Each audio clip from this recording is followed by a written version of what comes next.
And for the final time,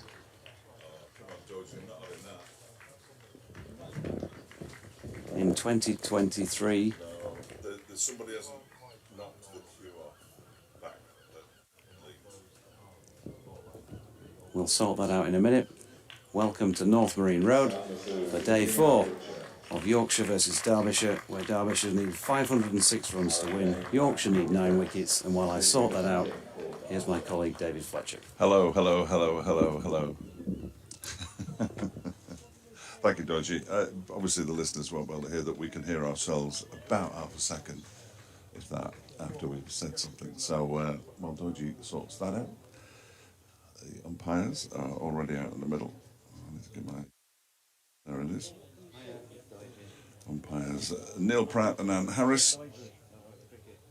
The Yorkshire fielders are out there, and the Derbyshire batsmen Brooke Guest and Harry came out there as well. So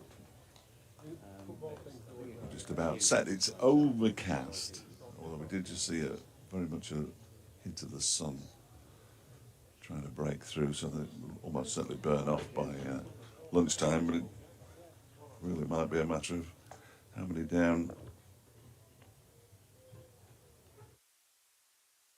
Down they are by lunchtime.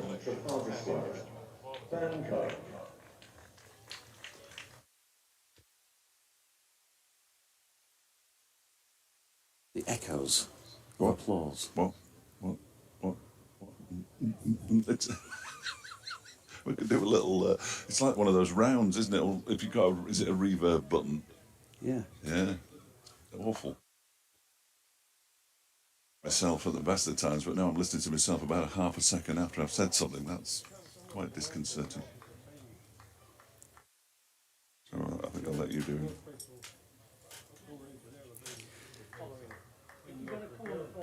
Ben Coe then with 4 slips in place. Mid-on, mid-wicket, mid-off. Point and long leg for the first ball of day 4. And this one to Brooke Guest.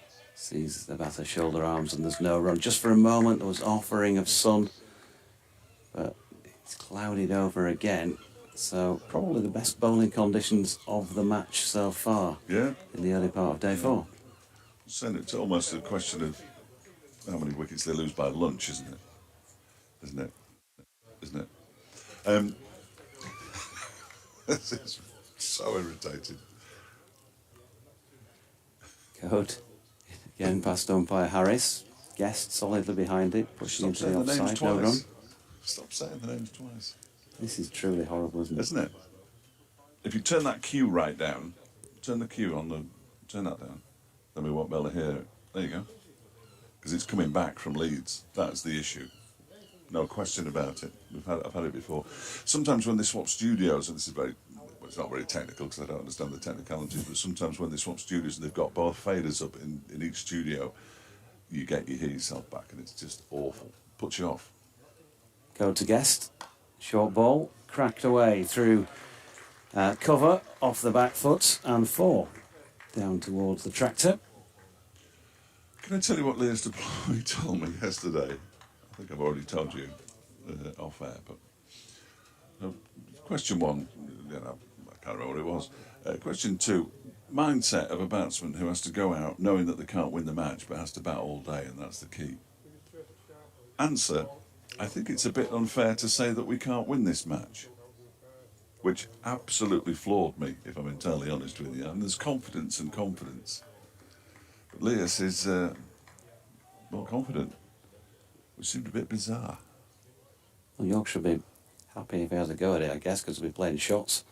If he gets in, here's Ben Code and Brooke Guest shouldering arms to one wide of off stump, tailing away towards second slip where Adam Lyth rubs it on his jumper, and being handed it by Johnny Tattersall.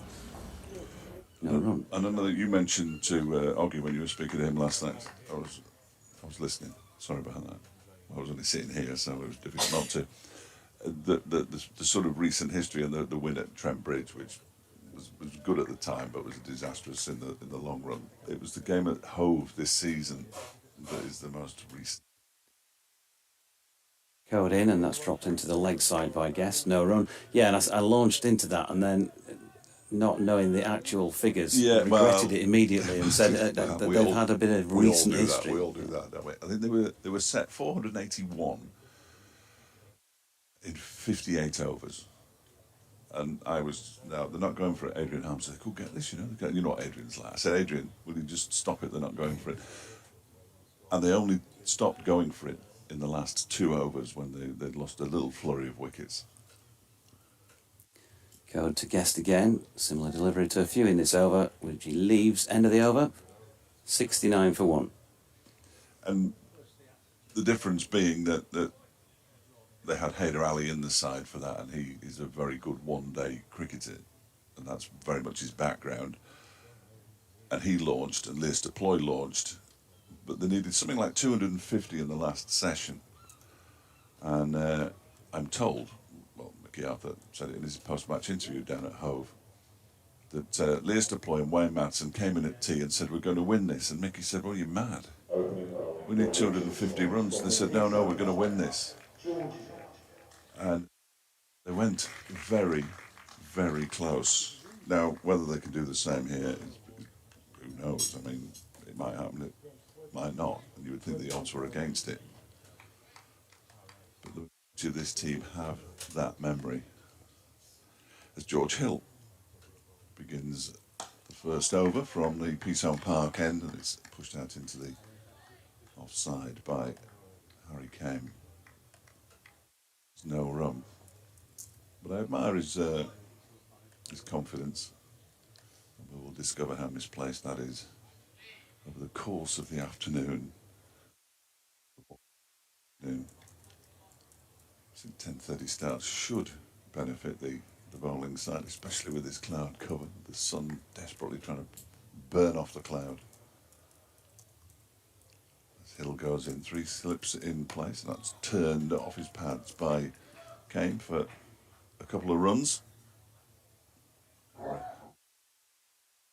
And towards the backward square leg area. Fielded by Howard, who removed his... He went running because he clearly knew it was going to fall off. He was holding it in his hand as he picked the ball up and threw it back in. A smaller crowd, as you might expect, than previous days, but still very decent. Inside North Marine Road, Scarborough Cricket Club. Slipped into the leg side where Matthew Revis do the fielding at mid-wicket. Relatively attacking. There is a man down at long leg. Too far away from the bat, the 3 slips, the backward point cover, mid-wicket. Anybody else? Certainly not on the boundary's edge. As in comes Hill again, and that's left alone outside the off stump by Harry Kane. So 4 o'clock would be a decent finish for me, if anybody's listening in the changing room.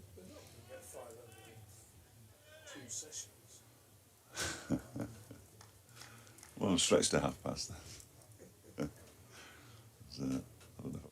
Yesterday I'm doing the programme from 6 till 7 from this very seat. As Hill is in, bowls a full delivery that came, drives into the offside, straight, not quite straight, but close enough to Shan Masood for the Yorkshire skipper to move around to his left and pick the ball up. He's got the sleeveless sweater on, Shan, today. So to Jordan Thompson by the look of it. That's the slip. Not too many other sweaters out there. Neither of the Derbyshire batsmen appear to be wearing sweaters today. But guess with the long sleeves, of course. Hill is in, balls to Kane. Well, that was pretty much the inside half of the bat that he drove up to mid-on where it's fielded less. And it's the end of the over, just 1 from it.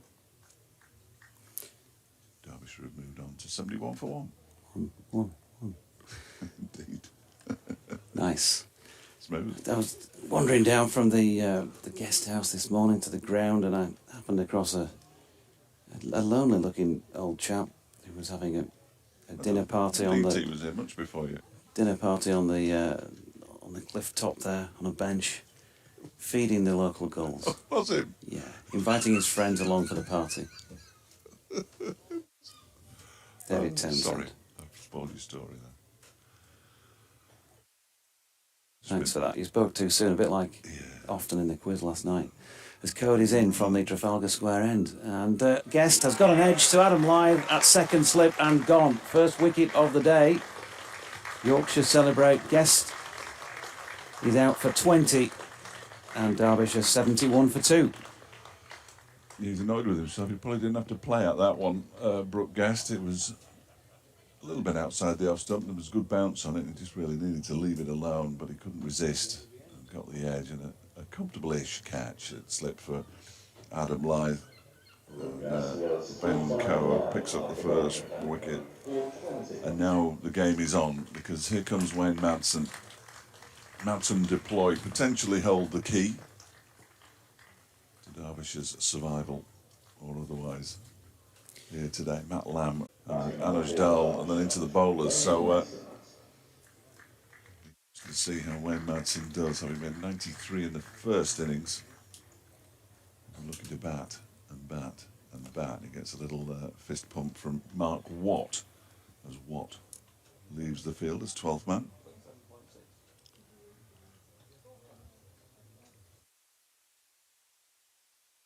The first ball of the over, of course. Just checking. DT, by the way, to give him his due, he did at one point yesterday say, very rare that you come away from a game of championship cricket and Adam Lythe hasn't taken a catch at second slip, and I think that's the first opportunity he's had across both innings. Yeah, I think you're right. 100% record. A bit like Derbyshire in the question of sport. And in the county championship in terms of wins, 0% unsuccess rate. Yeah, well, it was an excellent night. I know you're fishing for compliments, so it was an excellent night organised by Jonathan Deutsch in the big tent. Only Fletch could turn a compliment. I've just said 100% record for Derbyshire in the quiz into a you're fishing for compliments. We don't boast, you see. We're not going to tell everybody that we won comfortably despite some horrendous officiating. Here is Code, and oof, dear me, Wayne Madsen has scooped that up in the air through cover. An awful looking shot first up, but he's going to take 3 because he's pretty confident he can beat Shan Masood's arm from that distance, and does. So 3 first up to Madsen, 74 for 2. Of course, the real reason, the person you really need to thank for last night's victory is sitting to my left, because our scorer, before we went into the picture board round, I said, I'm going to give 2 points for every correct answer. And she said, no, it's going to be too lopsided on the scoreboard. Let's go with 1. Really? Now, if you think about it, there were 4 points separated the two teams there in Yorkshire's favour. Double it up to 8. Well, we didn't Google any of the answers in the picture round. I walked past the Yorkshire players. I've never seen so many fingers on phones in my life. Oh, we're just texting there. Yeah, just texting, having sent a picture of somebody. Truman one was a belter. Thank you. Absolute belter. 3 slips then.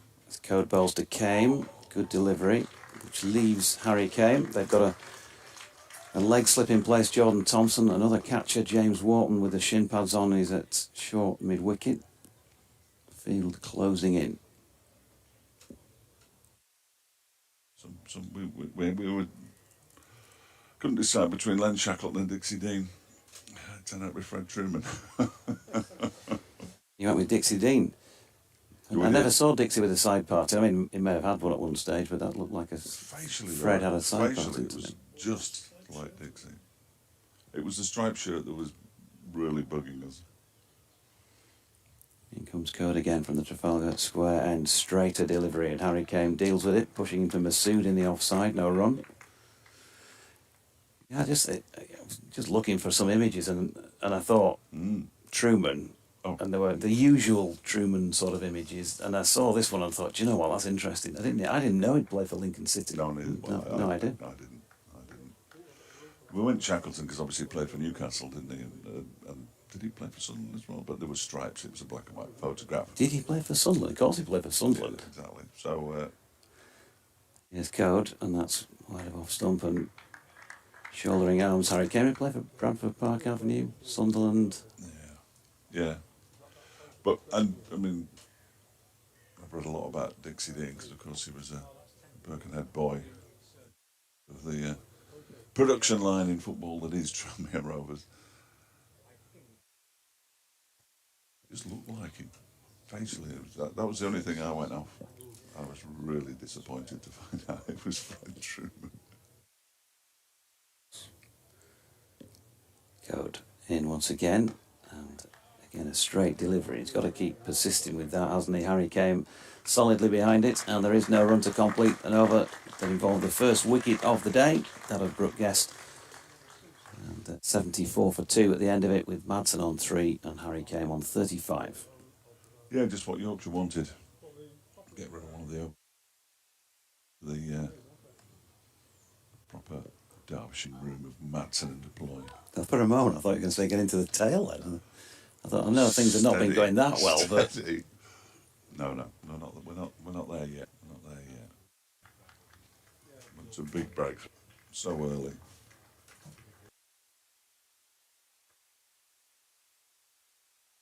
Hill will continue for the Peace Zone Park, and he'll be bowling to Wayne Madsen in a gully. So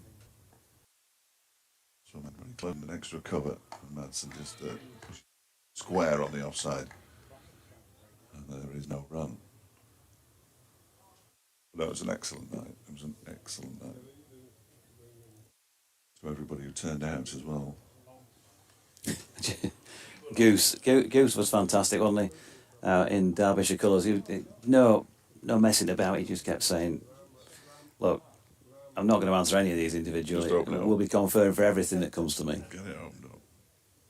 I'll tell you what he's had for breakfast this morning in a minute. It might surprise you. This one from Madsen, played on 1 foot, pushed into the covers.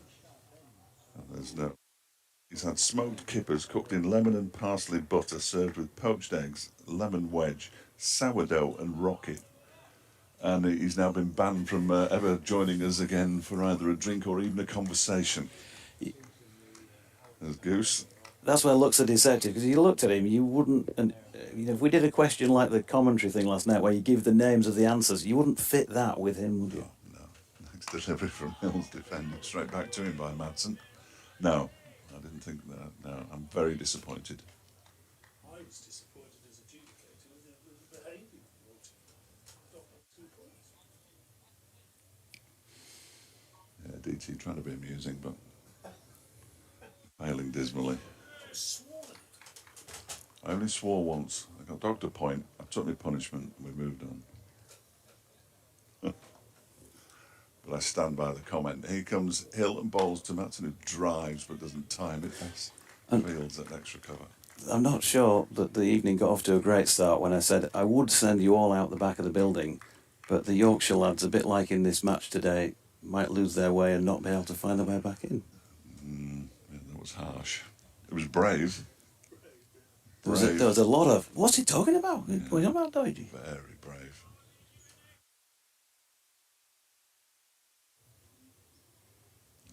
Hill is in again. Madsen this time on the back foot punches out into the offside. Nicely taken, one-handed left hand by Bess and extra cover.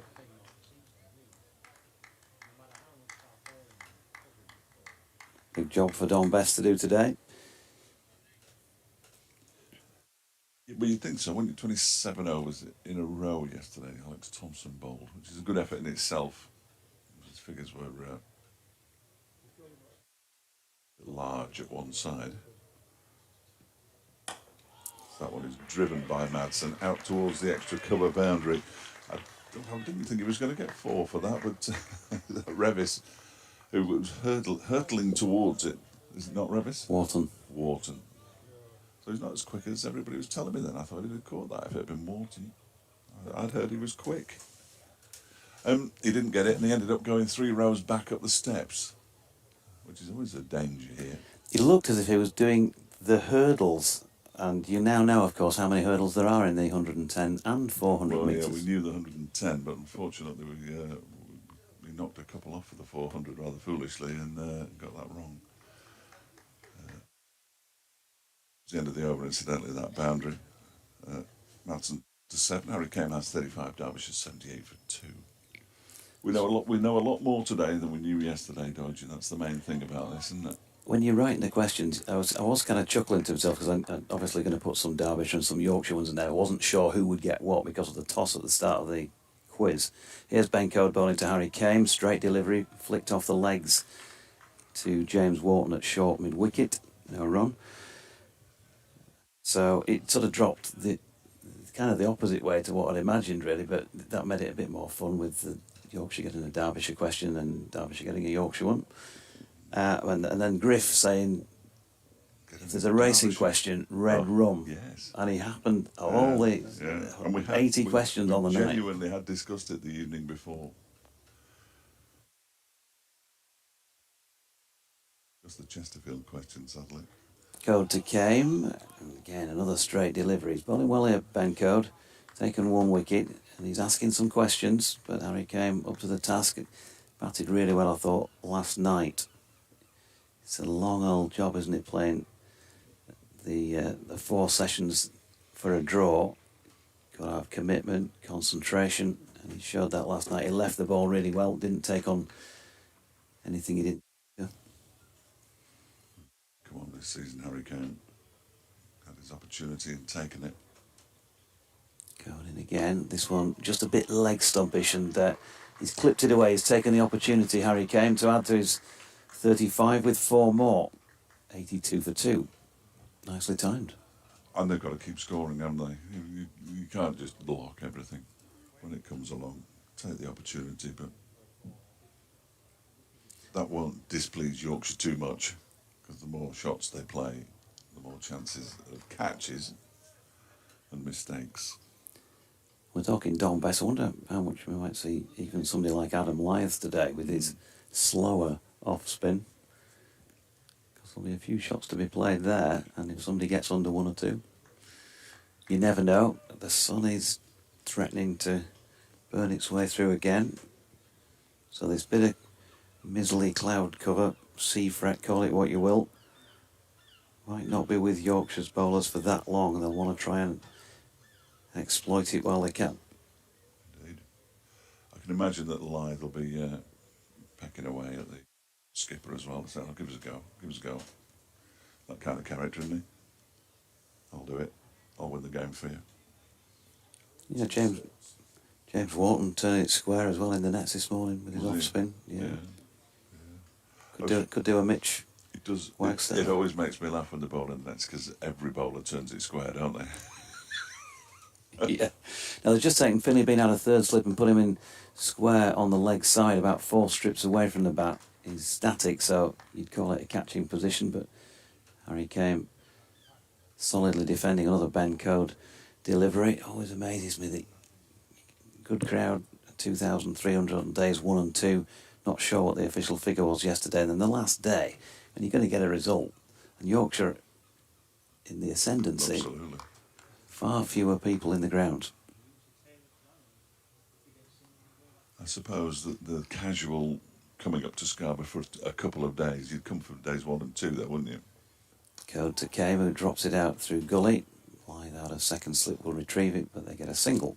If you can't afford to come for the entire week, you don't think, well, go for days 3 and 4 and then end up with a game that finishes in 2.5, which we've had a couple of times with Derbyshire this season. So it's a high-risk strategy, planning to go to day 4.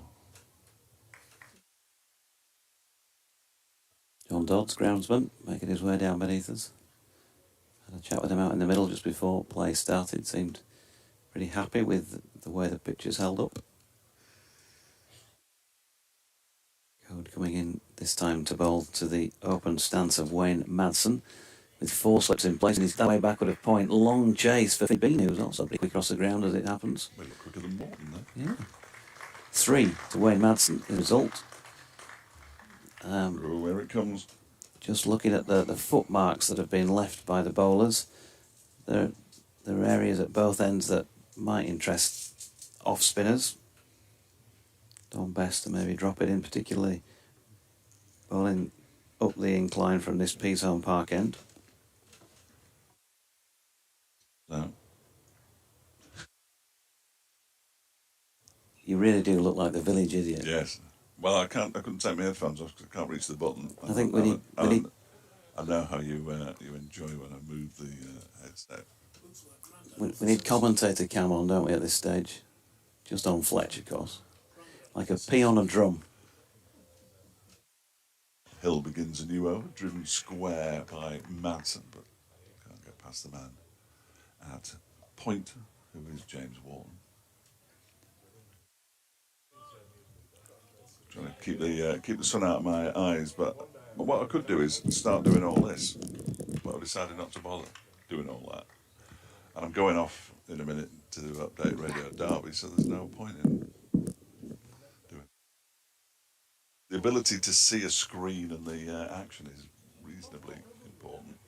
As Hill ball strikes the pad of Wayne Madsen, I think there was an inside edge, but it would have been going down leg if there wasn't.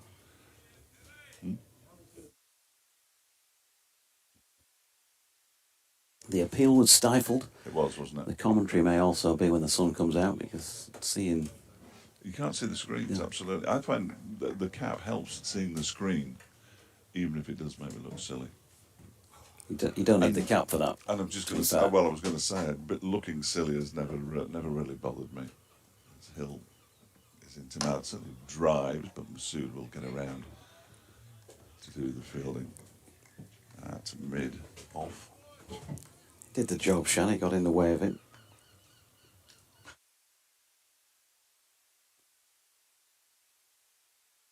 He quite often fielded out on the boundary when he was at Derbyshire last year. To keep him out of harm's way. Just to try and hide him somewhere, but I think he would admit fielding isn't his favourite pastime. As Hill bowls, Madsen leaves alone outside the off stump and then scurries back into his crease, fearing that Johnny Tattersall might roll the ball to the stumps. He didn't. But it's a strange one when he is out on the boundary. Just see if it's gone, that's all. No, it's not gone. Because he doesn't have the strongest throw. It's fielded on the boundary in T20 cricket as well from memory. Hill is in, bowls to Madsen, clips it away towards the square leg boundary. They run 2. I think 2 is all they'll get. As Code comes around, they're going to come back for a third. And they get there comfortably enough, well, comfortable-ish. The throw from Code, it's a long way out there to the VIP area, which is almost entirely empty today because I don't think they get free food and drink on the last day. A long way out there. So it fell about 10 yards short of the stumps and they got back for 3. 89 for 2, 13 to Madsen, 40 to Harry Kane, back on strike. I noticed you've worn a white t-shirt today as well because Leas has yet to bat. I never even thought about it. Uh-oh. I've gone for it. I've toned it down as well from... I genuinely didn't think about it. I had 2 white t-shirts left in the bag and that's it. DT's in trouble. That's a Yorker. There's a big appeal for leg before wicket against Harry Kane. Again, there was some batting. It was a matter of whether it was bat or boot first, I think. And George Hill hangs his head in disappointment. The over comes to an end. 89 for 2, 40 to Harry Kane, 13 to Wayne Madsen. And Derbyshire have almost lasted half an hour, but they have lost. No bat at all. There's a bat on the floor, then, was it? Yeah. So we're going to keep this. I'm going to put me so you can take the clever little corner. Thank you. Well done. Got a new toy in there. It looks like Wicket is on the controls. I'll have a word at lunchtime. That had to be very close, didn't it? If it didn't hit the bat. Well, yes, that's why I thought it was a matter of which it hit first, but if it didn't hit the bat, it would have been close. Are you on your way? Yeah, I think so. Ben Code from the Trafalgar Square end to Bolton. Madsen using his feet. An extraordinary shot. Charging Ben Code. He's probably, yes, he is going to pick up a streaky four down through the covers, lobbed it in the air. There is nobody out there. So I guess he'd argue that the shot's on, but I'm not so what. I'm not sure what sort of shot you'd actually call it, DT. Yeah, he was down the wicket trying to break up Benko's length, wasn't he? And if you're a bowler, you're encouraged by that because you're thinking, well, Manson doesn't fancy this. He doesn't fancy just staying at home and seeing me off. He's got to break up what I'm doing, and that could have gone anywhere. Yeah, it shouldn't be too long, should it, doing that before we see Johnny Tattersall stand up to the stumps. But at the moment, he's standing back as Code's in again, and Madsen plays a similar sort of shot with an open face. He's going to pick up 4 more along the deck this time. There's a bit more of the orthodox about that. Yeah, he stayed at home that time, didn't he? And just played a genuine cover drive, really. And although the back foot was lifted, we're going to see Johnny Tattersall, the losing team captain from last night, up to the stumps. He enjoyed himself, didn't he? He did. I thought his captaincy was magnificent, to be honest. The way he offered to confer on several occasions.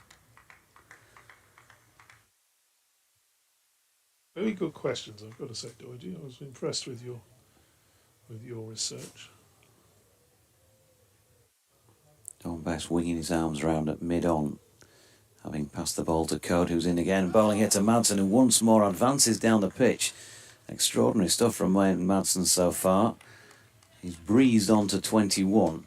Doesn't fancy it. No, he doesn't, does he? And that lobbed up in the air off what felt like, bearing in mind he had his back to us, something like the shoulder of the bat, didn't it? Yeah, dropped into no man's land. It's a sort of inside edge onto the top flap of the pad, looking at the replay. But yeah, for me, it's a little bit worrying from a Derbyshire point of view. From your bat, your best bat out there. Going in again, wide on the crease, spearing it in towards Madsen, who this time plays in controlled fashion from the crease, pushing it out to Wharton in the covers. No run. Just needs. What's he got? Another couple of overs after this one, Benko. He just needs to get one of those that jags away. Another slip catch. Ideally Madsen, but they'd like to get rid of the obdurate Harry Kame as well. Comes Benko once more. High front arm. Madsen gets after that one and plonks it straight back over Code's head, and it's gone all the way for 6. But this is very interesting counter from Wayne Madsen. He's played all sorts of shots, but there's nought wrong with that, as we say in Yorkshire. No. Proper cricket shot. He's taking it to the bowler. You don't want to be ultra defensive in this situation, but there's a balance to be found. Now Tattersall's taken the lid and he's going to stand up. Go. Almost like we've seen a bit of cricket before, DT. Yeah, I'm not. Obviously, we know why he's doing it, but I wouldn't mind Madsen wandering down the pitch to. Going in again, and there's an appeal here. Or caught behind, presumably. It was always more in hope than expectation, and it's given not out. End of the over, 103 for 2 after 33. Derbyshire with Harry Kame on 40 and Wayne Madsen already on 27. Yeah, I think Johnny Tats has got to work on his appealing a little bit. If it's not out, he gives every impression, doesn't he, that really go out properly for the ones that are not out. So an honest lad, obviously. I'm not suggesting he. Well, actually, I am. This is last night's adjudicator suggesting that Yorkshire should con the umpire. Yeah. Derbyshire tried it last night, didn't they? George Hill in and bowling here to Harry Kame, who's flicked one off the pads around the corner. Tats is out from behind the stumps to field, leg by. Harry Kame was on 33 last night, so just 7 added by him this morning. Wayne Madsen very much the predominance of the runs of this partnership in its infancy. Wonder what he's going to do to Hill here, because Hill's been pitching up. He's been bowling a good length, looking for that bit of movement. Probably should have had an LBW in the last over. I can understand from the umpire's point of view why he didn't give it, but had it been DRS, I think Kane would have been on his way. And again, and a good delivery. Absolute cracking. Perhaps the beating of Wayne Madsen. 50p in the machine for a replay on that one, please.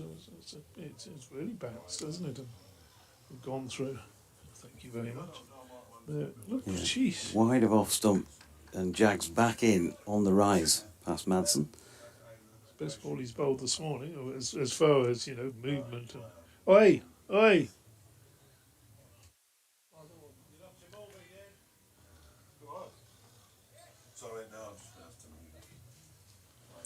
Dave Fletcher, our colleague, is the subject of some concern from It's the one of his guys. team. It's the guys below us again. We've got a little selection of 3 or 4 die-hard Yorkshire fans who come for every Scarborough game. We know them by sight. We sometimes have a little natter with them. Huge cricket fans. Moved on. Wayne Madsen not happy, but he's happier with this delivery. But Hill pushes out into the offside, and there is no run. You'll notice that Matthew Fisher hasn't bowled this morning, hasn't bowled yesterday.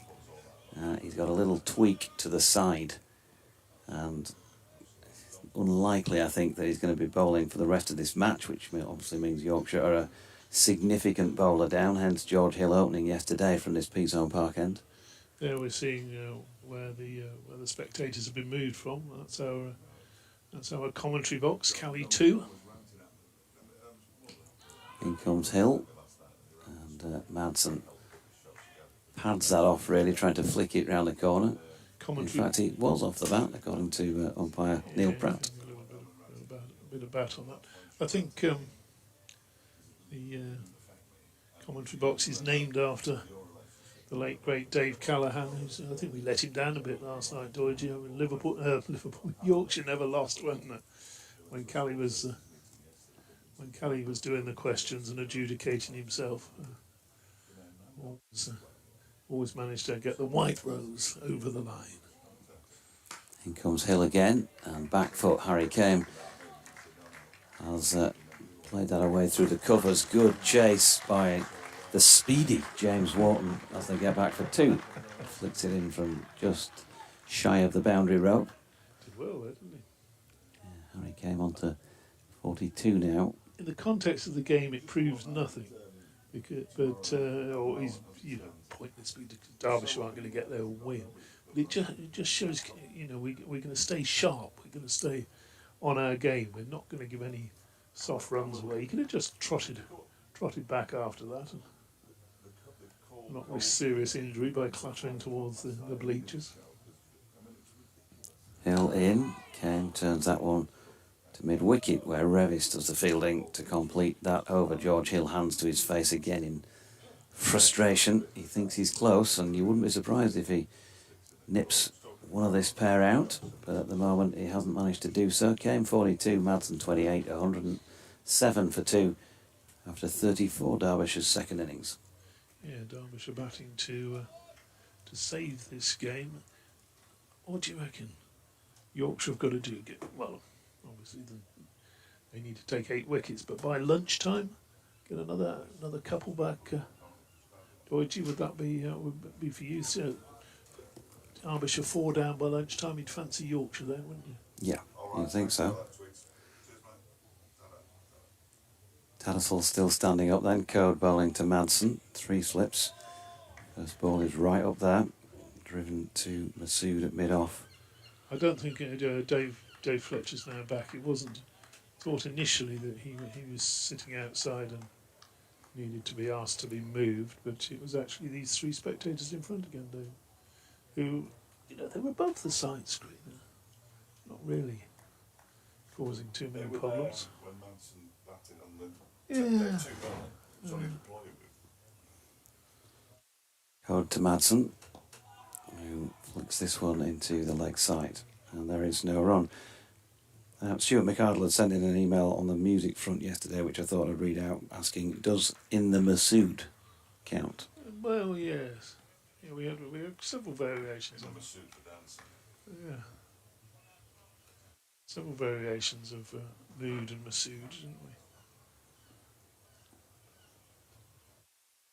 Masoodi Blues was another one. Here comes Bancode, still in the haze at North Marine Road, Bonington Madsen, who drops this one out into the covers. Wharton doing the fielding. They would dearly love to get Wayne Madsen. They'd think Yorkshire, if they got Madsen, they would think that was probably 40% of their work done today. Obviously not 40% in terms of wickets, but... Maybe. Leas Deploy, of course, 170 at Chesterfield. He'd probably the be reverse fixture. He'd probably be another 25 to 30%. But Madsen's the real one. Code 2 Madsen, flicking to the onside of straight. Don Bess. Mid-on at this moment in time doing the fielding. Ben Cliff on the field. Down to our left. No Matthew Fisher out there. No, it's disappointing that Fish gets these niggles as regularly as he does, because if you've met him close up, he's a big lad, a big strong lad. Gets injured a lot. Going into Madsen. Pushed once again to Bess at mid-on. No run, he's a big lad. We didn't manage to get anywhere in last night, did we? That's very remiss of me, actually. We haven't had Eddie's not been in the box for a long time. I could have said that about one or two of the Derbyshire team, couldn't I? He's a big lad. Oh dear, yes. Ooh. The image of Griff in his underpants at a weigh-in was not one I wanted to entertain for more than a few seconds. Here's Code coming into Madsen again. Another good length ball, and again played out into the offside where Wharton does the fielding to complete over number 35 at 107 for 2, maiden from Ben Code. Yeah, the Derbyshire team were struggling to reach the table with their pens and paper, weren't they?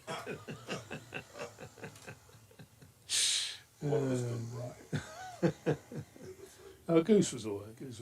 Goose did well. Apart from not being able to write, yes. I spent a while researching those buzzers as well I bought off the internet. And I knew, because there were silly noises, that'd create a bit of fun, but at the same time might also draw the child out of people, as Hill is in and bowling here to Harry Kame, who's going to get 4 runs through third man to one that he had a dab at wide of off stump. It could have been precarious, but he did keep it down enough to get it past the grasp of Adam Lyth. He's on to 46 now. Yeah, he's got, at the moment, with all those runs to play with, just the 2 slips in there, you would think that Masood could almost... He's got a short extra cover backward point there. You'd think, and 4 on the leg side. You'd think he could almost take himself out of mid-off rather, and say, drive us through there. Have a go, get a 3rd slip in there. Hill's in again. He's gone short this time. 4 byes, way over the top of Johnny Tattersall. 4 no balls. 4 no balls. Yeah, that's far more fair to the keeper, because Johnny Tats really. Yeah, it certainly wasn't hittable and wasn't reachable at Johnny's height. So 1-1-1 for 2. Let's have a look, see where this actually pitches. Oh, long way down. So, of all the people in the room, Liam Holgate, who was round taking a few photographs for us, and thanks to him for that, does a bit of work for Yorkshire on the analysis side of things. He was one of the first there. He saw the buzzers on the table and immediately had to press one of them. He pressed 2 of them, one on each colour, as Hill is in and dropped into the offside by Kame. No run. Now, Liam's got an excuse, adolescent humour, because he is only very, very young. But of everybody else who came in the building last night, the marquee last night, if I could have guessed at one person who would have couldn't resist pressing the buzzer of a certain age, the adolescent David Townsend was first man to do so. Guilty. Comes Hill. It's wide of off stump and a fish at that one from Harry Kame, and that's not so far off losing a wicket in a way that you wouldn't really want to do, having concentrated so hard so far. No. They were good though. I was actually investigating to see if I could actually take the battery out of the Derbyshire one, so that Yorkshire could have, Well, that's why you were looking on the back, was it? Okay. If you'd only have said.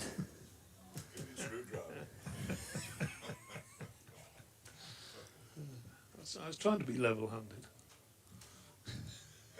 A slight change in the field here. Jordan Thompson has been moved from cover up to third slip, and that brings Don Best from the onside across into the covers. Shan Masood is also pointing while talking to George Hill, who's standing at the end of his run. But he's still not offering him that drive through mid-off, is he? Which with those number of runs you could do for a couple of overs. It's at Hill, but it's wide off stump and doesn't draw anything, let alone a drive from Harry Kame on this occasion. Dot ball. And he's got that little bit of late wobble, he'd be not only susceptible to the nick to the slips. It's good he's got a third slip in now, give him that, but you also, with a little bit of late movement in, a little nick into the stumps or something like that as well. Just tempt him, so just dangle it there. It needs to be that bit further up the pitch, doesn't it? Here he comes again, flapping as he runs in, and Harry came solidly behind it. No run. I tell you what, I'm glad the sun hasn't broken through, because yesterday and again this morning there is barely a breath of wind. The flag, the Derbyshire flag, you couldn't distinguish what it would be from here, would you? If you were trying to guess, because it's just limp on the pole. And we did at least have some breeze for the first couple of days in the box. Hill back at the end of his run. And coming in now past umpire Neil Pratt. And straight, that's more like it's flicked to leg, where Revis did the fielding, and there is no run. 117 for 2 at the end of that 36th over of the Derbyshire second innings. Harry Kame still 46. Wayne Madsen, a flurry of activity from him when he first went out there, but it seems to have settled a little. He's 28. Yeah, that shot, last ball of the over, just had the glasses on that. And, he's flicking that into the onside, and he got the bat on it, good. But he's sort of flicking it almost from middle and off, and you think to yourself, well, playing across it is an element of, well, rather too much of an element you would have thought of risk in that shot. Because if he misses, the finger goes up. Tattersall continuing to stand up here to Ben Code, with Madsen on strike for the first ball of this 37th over, which is just outside off stump. Madsen gets it away into the offside. James Wharton parries it around the post, really, at short cover, and they've decided to take him on and got through for a single. Shall we have a look at what's going on elsewhere in the early part of the fourth day of some other games that continue? We know the results in a few in this round of matches, of course. Northampton in Division 1. Northants 39 runs behind and just a 1 wicket remaining in their second innings. That one looks like it's about to come to a fairly swift end, and Lancashire may well win it by an innings. So Harry Kame waits and Code is in, flicked into the leg side for Wharton to field. No run. Somerset needing 376 to beat Hampshire at the Ageas Bowl in their second innings are 4 down. So more realistically, what would presumably be a good pitch. They dropped Will they be able to hang on for a draw? They lost a couple last night, didn't they? But then got past 100. What are they now? 130 for 4. Oh, they've lost 2 very early and very cheaply. Sun starting to break its way through. Good delivery from Code there to Harry Kame, who had to drop down, jab down on that one. The ball just dribbles out into the offside, and Finley Bean fields not so far away. Ben Code, he's bowled really well this morning and taken the only wicket to have fallen. Turned him around a little bit as well. That ball shaping back from leg to off, and keeping a bit low as well. I don't think the umpire would have had too much of a decision to make there if that had crept past Kame's bat. Code into Kame, who drops it out into the offside. Thompson enthusiastically round from point to field that in the covers. No run. There's still potential for a good finish at Chelmsford, Essex against Middlesex. Essex 138 for 1 in their second innings, lead by 263. They're going to declare at some point, aren't they, and have a go at Middlesex? Well, that is actually only in the third day there, so they May not declare. They may well bat on for a while, yeah. Until tea. Chesterley Street, give you that in a moment, because Cody's coming in again to Harry Kame, who's solidly behind another one that he pushes into the offside for Masood to stroll round and field. Sussex 56 in front, but they are all out in their second innings, so Durham will require 57 to win another match. I've got the maths in front of me in terms of whether it means that they're going to be assured a title just yet. I think we know that they're on their way up to Division 1 next year. Code in, and Harry Kane flicks that into the leg side. And there is no run. Code grimacing a little bit there as he takes his cap from the umpire. He's coming towards the end of his spell. One more over, perhaps. You'd be tempted with in these conditions, wouldn't you? Not only for the captain to give him one more over, but the bowler starting to feel it a bit, but we'll give it 6 more. Another set of 6. Durham could get a maximum points from this match, which would take them into the 200s. So that pretty much means that they are promoted, doesn't it? Third place team, how many points? Third place team 130. 24 points ago. Yeah, so you're talking 72 points. They'll just, even if they lost all 3 games, naturally with bonus points during them, you would think that they've got enough to get there, but they might not mathematically be over the line just yet. As Hill is in, it's a short ball over the head there of Madsen, no run. They're going up, and deservedly so.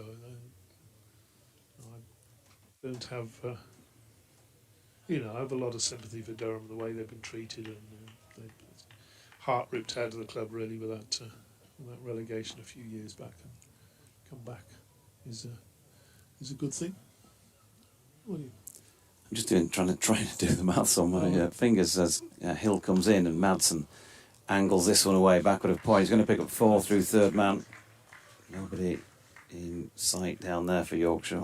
Attacking field, of course. So one more to Madsen takes him to 33, 122 for 2. Yeah, well, so if they get 24 from this, that would take them to 206. That means they'd be 76 ahead of Leicestershire. And with 3 lots of 24 to come possibly for Leicestershire. Still can't get there. So Durham look like they are going to be confirmed as promoted very shortly. Good. With 50 odd to score to win it. Good, we'll be happy with that. Son finally breaking through as George Hill is into Madsen, who is solidly behind this no ball, as called by Neil Pratt, and indicated thus by Kate Holsworth. Looking very sporty today, Kate, in the Adidas blue 3-striped sweatshirt. Other 3-striped other brands of sportswear are available. 124 for 2. Hill making his way in again from the P-Zone park end. Ball shapes in towards Madsen, but he did well there, Wayne Madsen. Watched it well, just adjusted the body to get it away through the covers, where it wasn't reeled in by a dive by Don Bess, and Wharton cleaned up. They got back. In fact, they settled for 1 run. Don Bess again, we talk about, or you often do, there's always something going on, and it was just the way he gets up, almost like he's just taken a sort of Muhammad Ali combination, and he's just trying to just make the effort to get back off the canvas before the end of the count. Here's Hill again. Oh, now then, that was angled away past third slip. There was a cartwheel dive by the big show, Jordan Thompson. And they got back for 2. It was in the air for quite a while. A little precarious. Yeah, it's a sort of shot that you don't really need to be playing at this stage if you're Harry Kane. It was a safe enough shot, and he had played what he was trying to do, but you just get it slightly wrong. And Jordan Thompson's not going to drop it. Hill in again, this time a little bit leg stumpish. It's worked away past the diving Matthew Revis. There's going to be more runs here, 4 of them in front of square on the leg side. And Harry Kane moves on to a half century, which has come in 116 balls and included 8 fours, and he's doing a really good job with this rearguard action for Derbyshire. With all those stats coming from Kate, as we've learnt this week, you do need a little asterisk and approximately next to it. Oh dear, she's not happy with that. Done a sterling job this week, George, hasn't she? Magnificent. Magnificent. Fred would approve. George Hill in. They've brought in. They've moved third slip out to gully now. Jordan Thompson before that delivery, which was through to Tattersall, and a dot. Fish and chip van's already open for business. Well, yeah, why wouldn't it be? 11:25. Coffee shop's been doing a reasonable trade, I think. Ice cream's fairly quiet just at this moment in time. Gentleman manning that. Or maybe he's just trying to pick up any scraps. Customers as Hill is in again, and that's wide of off stump. And Harry Kane leaves, so 133 for 2, with Kane on 52, Madsen on 34 at the end of 38 overs of this Derbyshire second innings. Yeah, we're now going to see the man who makes things happen, the big show. Jordan Thompson coming on just short of the hour, so that sort of wincing and grimacing from Ben Code was perhaps suggesting he had finished his spell at the end of that previous over. Not the worst first hour for Derbyshire. Obviously didn't want to lose Brooke Guest early on, but since then it's been hard work. We've not really seen the edge. We've seen 1 or 2 unusual approaches, I suppose you could say, from Wayne Madsen, wandering down the pitch and a bit of a yahoo over the covers at one stage. Straight 6, which was a very nice shot. But not perhaps the there's Jordan Thompson been announced. Not perhaps the approach you would have expected from the most experienced Derbyshire batter. Still hazy, the sunshine, George. It's not full on, is it? No, it's enough to get me to sit further back from the window, though. Not enough for me to take off my sweater. So Jordan Thompson trying to make things happen from the Trafalgar Square end, not with the first delivery, which is just wide of off stump and nips further away. Nice loosener. He was very competitive last night, wasn't he, in the Yorkshire side? Right from the first question. Said before, his dad Steve pinged me a message from a very competitive family. Probably will do again. Here is Jordan, and that is pushed out to Shan Masood at mid-off, no run.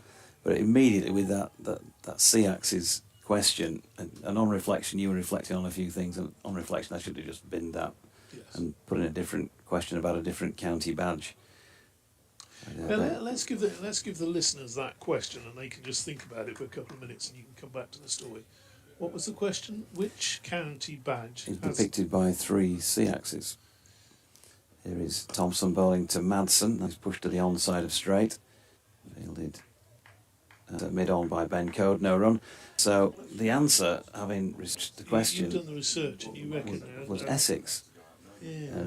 But of course, and when you I was doing these questions last week, I spent 7 hours doing that's the very first question, and maybe I just should have thought, yeah, of course, Middlesex's badge is similar, but Jordan said, well, it's Middlesex. Yeah. And of course, you said something along those lines as Jordan Thompson is in, and that's wide of leg stump, and Madsen feels like he missed out on a easy pickings there, back of the square on the legs and leg side. So they said Middlesex, I said incorrect. Derbyshire said Essex got a point, and then Jordan immediately argued, remonstrated with me, didn't he? Dodgy. And I came in as adjudicator and said a point each. You did, didn't you? That was probably the highlight of my evening. Yeah, it was a magnificent start there from the adjudicator, as Thompson is in, and Madsen pushes this one out through square cover. James Wharton round to field. They've got through for 1. Yeah, I mean, your idea that Middlesex is 3 C-axes, which I'm fairly sure, which are form of a knife, aren't they, or a blade, a sword, or whatever. The sabres. So, I'm sure. Sabres. I don't know. No, I'm not having that. I mean, the Middlesex Supporters Club is called the Sea-Axe. Yeah. Well, it was. I didn't know that until it was. I think it was Jordan who said that. Well, they're called Sea-Axe. So there you go. We got there in the end. It was a fair result. I think this is a great start. Thompson in, Harry Kane flicking one off the legs, backward of square. Ben Cliff round to field. They get through for another single. 135 for 2, 53 to Harry Kane and 35 to Wayne Madsen. Unfortunately, that was the one and only controversy, wasn't it, in that respect of the evening? I think so. Yeah. No, it was very, very well done, and I think people don't actually realise the amount of effort that you put into something like that. George, as you said, 7 hours. And, it works. Well, it's a case of that, preparing properly and putting in a good performance, which is true of so many things, not just in cricket, but generally. As you know, with your commentaries, to fail to prepare is... He's preparing to fail. George Hill coming in to bowl to Harry Kane. It's a good delivery. Harry Kane does well also, to give him credit, because he watched that all the way on. He was slightly squared up, but he's fiddled it away into the offside, where Don Best fields. He's been impressive in this innings, Harry Kane, no doubt about it. As I mentioned earlier, he watched it really well last night, didn't play anything he didn't have to. I haven't seen enough of him play to know what he's like on a regular basis. As Hill comes in, and he shoulders arms to this one. But he looks a neat, compact little player. And sometimes, when you're going in at the top of the order in Championship cricket, you need to be able to win a match. Of course you do. But some players, whatever they're playing and whatever format in the game, particularly in red ball cricket, sometimes they feel better suited to that sort of grit your teeth, and it really matters that I've got a bat time here. And he certainly suits that element of the game. The way he's playing here, he's just clipped one away that George Hill had angled a bit too straight, and he's got it away down to long leg by Ben Code fields, and then flexes at the right knee. You're absolutely right, but there's also a slightly sort of self-interested angle to it as well, isn't it? That there's no pressure on to score at a great pace. And there's probably, mind your work. There's 100 here to the name as well. So. Hilton Madsen drives firmly. Masood gets down at mid-off the field. No run. Still that hazy feel about the place. Sun was partially through, but feels slightly more obscured again, although there's definitely sunlight out there at pitch level. It's almost like somebody's got a barbecue or a bonfire going at the side of the field, and you've got that drift of smoke across it. As Hill is in, and that is driven through the covers. Very nice stroke by Wayne Madsen. Just given a little bit of room. The key to that delivery was that it was just slightly overpitched by George Hill, but you'd rather see him do that and get driven, and then the batter's only got to get one of those slightly wrong, and it's a nick to the slips. Yeah.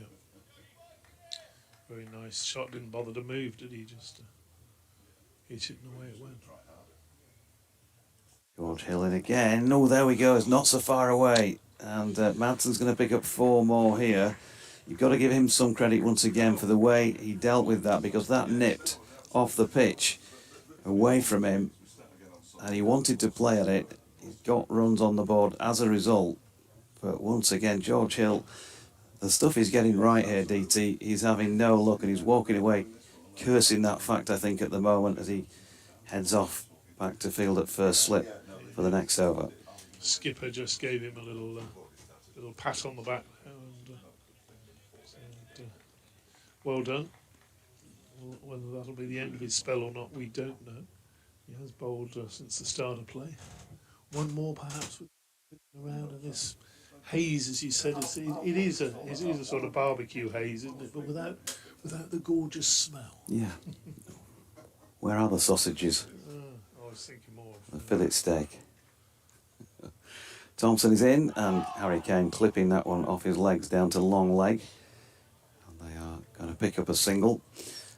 Matthew Fisher on, for those of you who joined us most recently, a little tweak where advised to the side, and didn't start the Derbyshire second innings in the field for Yorkshire, and not been out there on the field in a playing sense today. He was out there as part of the warm-up, doing a few exercises himself. But Ben Cliff is down at long leg. And that brings a question mark as to whether Matthew Fisher would be fit to play in Cardiff for Yorkshire's next match. You'd think that would be unlikely, wouldn't you? It's only a few days away. Thompson is in, it's a short ball. Madsen's got it away off the hip, and Ben Cliff has done really well actually, coming round the length of the pavilion and more to dive and keep that in. They got through for 2 runs. And so that could be somebody else's opportunity. I don't know what the situation is with Mickey Edwards, with his plantar fasciitis. He's got That's what? kept him out for a little while. He's got what? Say again, I've never heard that one. You were sitting on the balcony at York when he told us, as Thompson is in. That's driven up to mid-off. Shan Masood doing the fielding. So who knows, it may present, just thinking about it. Ben Cliff, an obvious opportunity. He's been 12th man this week. That's what he does. His job is to bowl. So he'd be in the equation. Maybe, it might be too soon for him, but maybe somebody like a Matt Milnes, who of course we haven't seen since the first match of the season against Leicestershire due to injury, but I understand he has bowled a bit in the twos. Thompson is in, and Madsen, that's aerial for a moment on its way through. Jordan wasn't still arguing about the answer to the first question last night, he might have had an extra stride in his follow-through and caught that.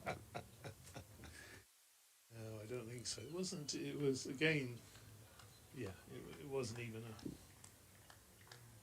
a tenth of a chance, was it? From me, to finished well short of it. But just for a minute, you could see him start to go for it, and then realise, no, it's going to get nowhere near me. Nowhere near me. I'm on overtime here, I think. Oh, we've got to hand over to... Well, I'll just take it till the end of the over, since we're close to it. As Thompson, just having a chat with Ben Code here, they're going to make an adjustment to the field of some description. Shan Masood has now been asked to come up into a catching position just off the cut strip, about 20 yards or so away from the bat. And immediately, Wayne Madsen's pierced the gap between diving Jordan Thompson and his captain. I think Jordan got a hand on it. They've got through for 2.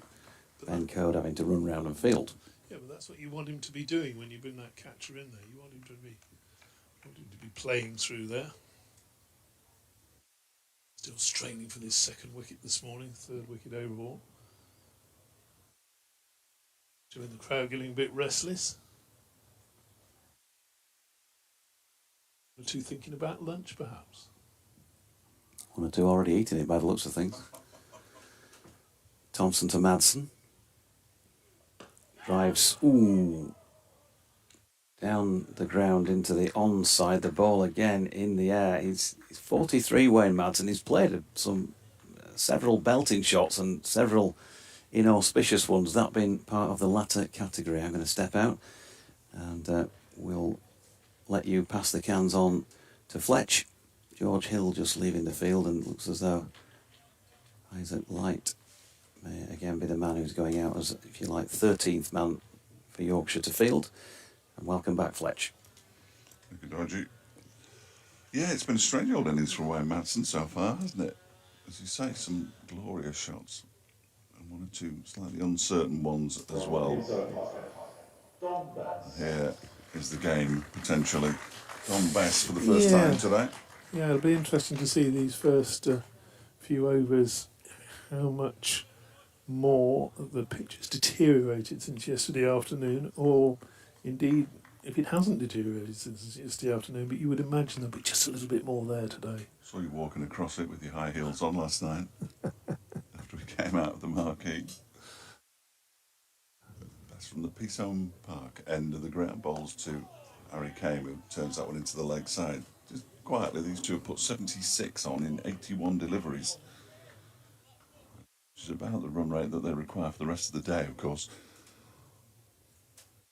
Bess is in again, that's wide. It does turn in, but it was very, very wide to start with. That would have needed to have turned an absolute mile. Yeah, I think just putting it out there just to see what there is sensible delivery in this first over. It gives the bowler an idea, but it gives the batsman an idea as well, of course. Definitely turned in. As that one is played on the strip, smothers it.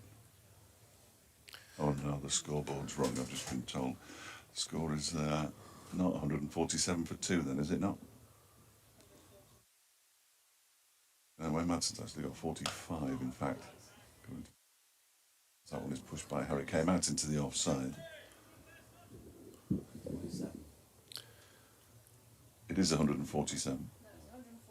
Madsen 47. That'd be, as this next one is pushed down the ground. So there's 2 more on the score, but 4 more on Madsen's total. They use a different counting system in the Netherlands. I've no idea what's going on anymore. Somebody help me, please. 149 for 2. I'm reliably informed. There's Bess bowls, and that one is smothered. That's very kind. Again, 55 to Harry Kane, 47 to Wayne Madsen, and that's the end of the over, thankfully. Didn't appear to be a lot there, did there? Only the one toss, he got well forward, didn't he, Harry Kane? But that one that was pitched outside the off stump did turn in, but quite slowly and yes, yeah, and gently. Not that quick turn, which is the danger. It's dodgy often, isn't it? right. Yeah, sorry, I'm all over that now. Yeah. I love this bit when you can hear the phone number that Dodgy's dialing into, I assume, Leeds. It's connected and searching, everybody, so we're okay. And it's been framed, and we're still getting an echo. Is clearly why Dodgy did it, to try and get rid of the echo. First delivery from Jordan Thompson's new over is edged just past third slip, and Wayne Madsen goes to 50 with that. Even though the scoreboard says 49, he has now moved on to 51 of 47 deliveries, I believe, with 6 fours or 7 fours, because he's just got another one, and 1 6. You know, you often see at this stage of a game 2 slips and then not really a gully, a sort of 4th or 5th slip. The ball always goes through the gap. The ball sometimes goes through the gap, but in the last couple of overs, it could well have gone at either end. The ball's gone in the air through that sort of 4th slip position. Some balls, and Madsen clips this away into the leg side for 4 more. Almost dismissive on the one leg, as Proper he often shot. is. And now he'll get the acknowledgement of his 50, even though he'd already got it. Which makes no sense at all. And he moves on to, oh dear, 55, potentially. And Derbyshire. Oh, it's just carnage. Their 150 has been up for some while. They're up to 157. It's bizarre because the scoreboard is wrong. One of the ESPN have got it exactly as Kate would have it. NV hasn't, and there is going to be some discussion, I'm sure, at some point as Madsen waits for Thompson to come in again, and this time he clips it into the leg side. It was aerial, it wasn't too far away from Isaac Light either, and it goes for 4 more, 3 successive boundaries, and a limping Zach Chappell. I'd have let them do it myself if I'd have been Zach. Collects the ball and throws it back in. It's 161 for 2. Living a little dangerously, isn't he? Yes, nicked no that question. Nicked that one past third slip, and that one in the air pass through mid wicket. While an attractive, free-flowing shot 100 would be nice to watch, it isn't necessarily going to cut the mustard in the long run. Thompson is in and bowls to Madsen, who defends this one up to mid-on. Well, maybe he's had a word with his skipper this morning, and they thought, well, we can get these. Well, I think it was on with Doidge before, but at Hove, they went in at tea, needing 250 in the final 30 odd overs. And both of them went up to Mickey Arthur and said, we're going to win this game. And Mickey Arthur told me, he said, I told them they were mad. And it's within about 18 runs of victory. So Mickey Arthur was right then. Ultimately, but it was a mighty fine effort. That one's flicked away down towards long leg, could stop on the boundary. Down below us by Ben Cliff, sliding away to his right, keeps Madsen down to a single. Did well there, Cliff, because that was shifting. It's now, what is it now, Kate? Thank you, 162 for 2.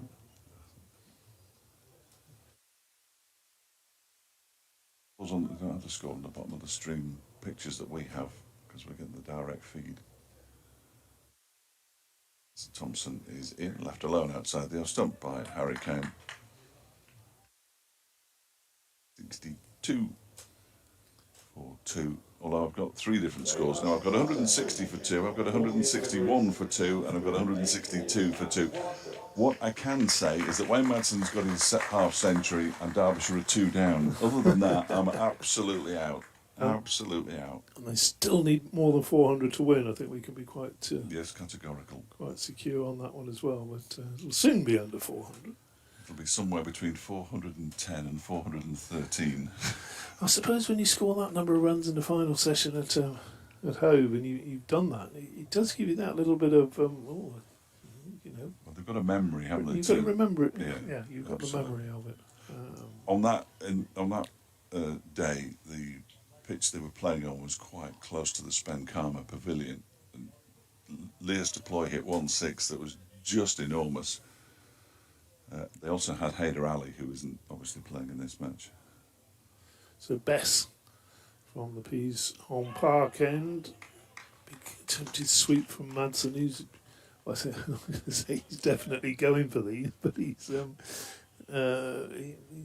doesn't look as though he's in the mood to die wondering at the moment, Wayne Madsen. Prodigious sweeper as well. And he got that ball that was outside off stump. Best bowls to him again. Again outside off stump, and he swings that one away. High and mighty. Is there a man out there? There might be. It's not going to make any No, difference because it's clearly his head. There's 2 people in the West Stand who sort of went like that. One went one way, one went the other. The ball clearly landed somewhere in the middle. Well, you'd hope so. Yes, well, there's nobody holding their head or any part of their body. This is a remarkable innings from Wayne Madsen. He does fancy these. What's Best going to do now? He's got a slip and a short leg in. Bowls to Madsen again. A reverse sweeps, and he's got that away. That's going to be 4 more.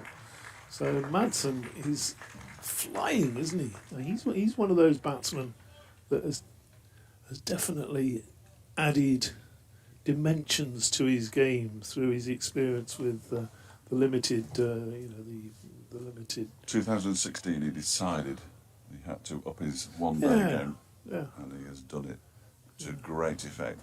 Got his second T20 century of his career earlier this season. To get 2 in the blast.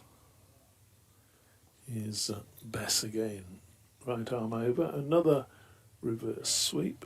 And this time there's a fielder back to guard against that, and it's just the 1 run. But taking the attack here to Yorkshire. And if the scoreboard's right, I'm saying 171 for 2. What's the applause for? Century stand, but that was before that Yeah. that delivery, wasn't it? And the target now is down Was to it? 400. Oh, It's the exciting. the only number that matters really at the moment is the wickets. Yeah. As that delivery is pushed by Kane firmly into the onside. A diving half stop by Finley Bean at mid wicket, and they go through for another run. And this could also be very much sort of premeditated. We've got to get after Bess and knock him out of the attack, and it's going to make the job a lot easier for us later of surviving. Bess bowls again, and a little nick from Madsen there. That ball turned, and he just edged it wide of the diving James Wharton at short leg, and that, the final ball of his second over, really the first time that Bess has found a bit of turn and a bit of quicker spin. Even Madsen was struggling to keep that one down, but he survived. Indeed, he gets another single. According to the scoreboard, he's 70, 56 to game, and the score 173 for 2. Kate reckons he's on 72. Yeah, ESPN Cricinfo reckon he's on 71, so take your pick, Or he's in the 70s. potentially. Usually doesn't matter, does it? Just the odd 2 runs. No. Next to well, Jordan Thompson, apologies, bowls two-way Madsen, who clips that ball up to mid-on, and there's no run. There was one famous occurrence that I was involved with in a World Cup qualifying where Namibia were denied a couple of runs and lost the game by 1 run when they were batting. That's not So good. had the 2 runs been accrued to them, they would have actually won the game, and I think it meant that they ultimately didn't qualify for the World Cup that year. Thompson's next delivery is driven by Madsen. It's half stopped brilliantly by Thompson. The ball dribbles onto the stumps. Harry Kane had got back, so he doesn't suffer a Finley Bean moment. And there's a big ICC investigation and all the rest of it. In the scorer's book, it was the old-fashioned one. The dot for the what should have been 2 Bigger. runs was a huge size. 2005. Thompson bowls to Madsen, who pushes this out into the offside. Nice stop. Good stop by Revis, diving away to his left. And the Namibia said, "Can you? Well, let's look at the camera for that delivery because every ball is different." And strangely enough, I know. that was the only ball of the 50 overs on both sides that the camera didn't appear to be working properly on. They can be faulty though, can't they? Obviously. Here's Thompson to Madsen, who drives straight at Revis on this occasion. It was one of those sort of group of death matches where the winner was obviously going to go through and whatever. And it wasn't delivered. It was just a mix-up with the scorers, and somebody been out and somebody else had been off injured. One of those overs where everything's happening. And it normally doesn't matter. Sometimes it does. Sometimes it does. Thompson bowls to Madsen, who just guides that to point. And there's no run. The issue, I assume, has come from a no ball, Kate, has it? No. It was. There we go. It was when Madsen hit it down to fine leg. Really good piece. Of Yes. And Luigi said, and they ran.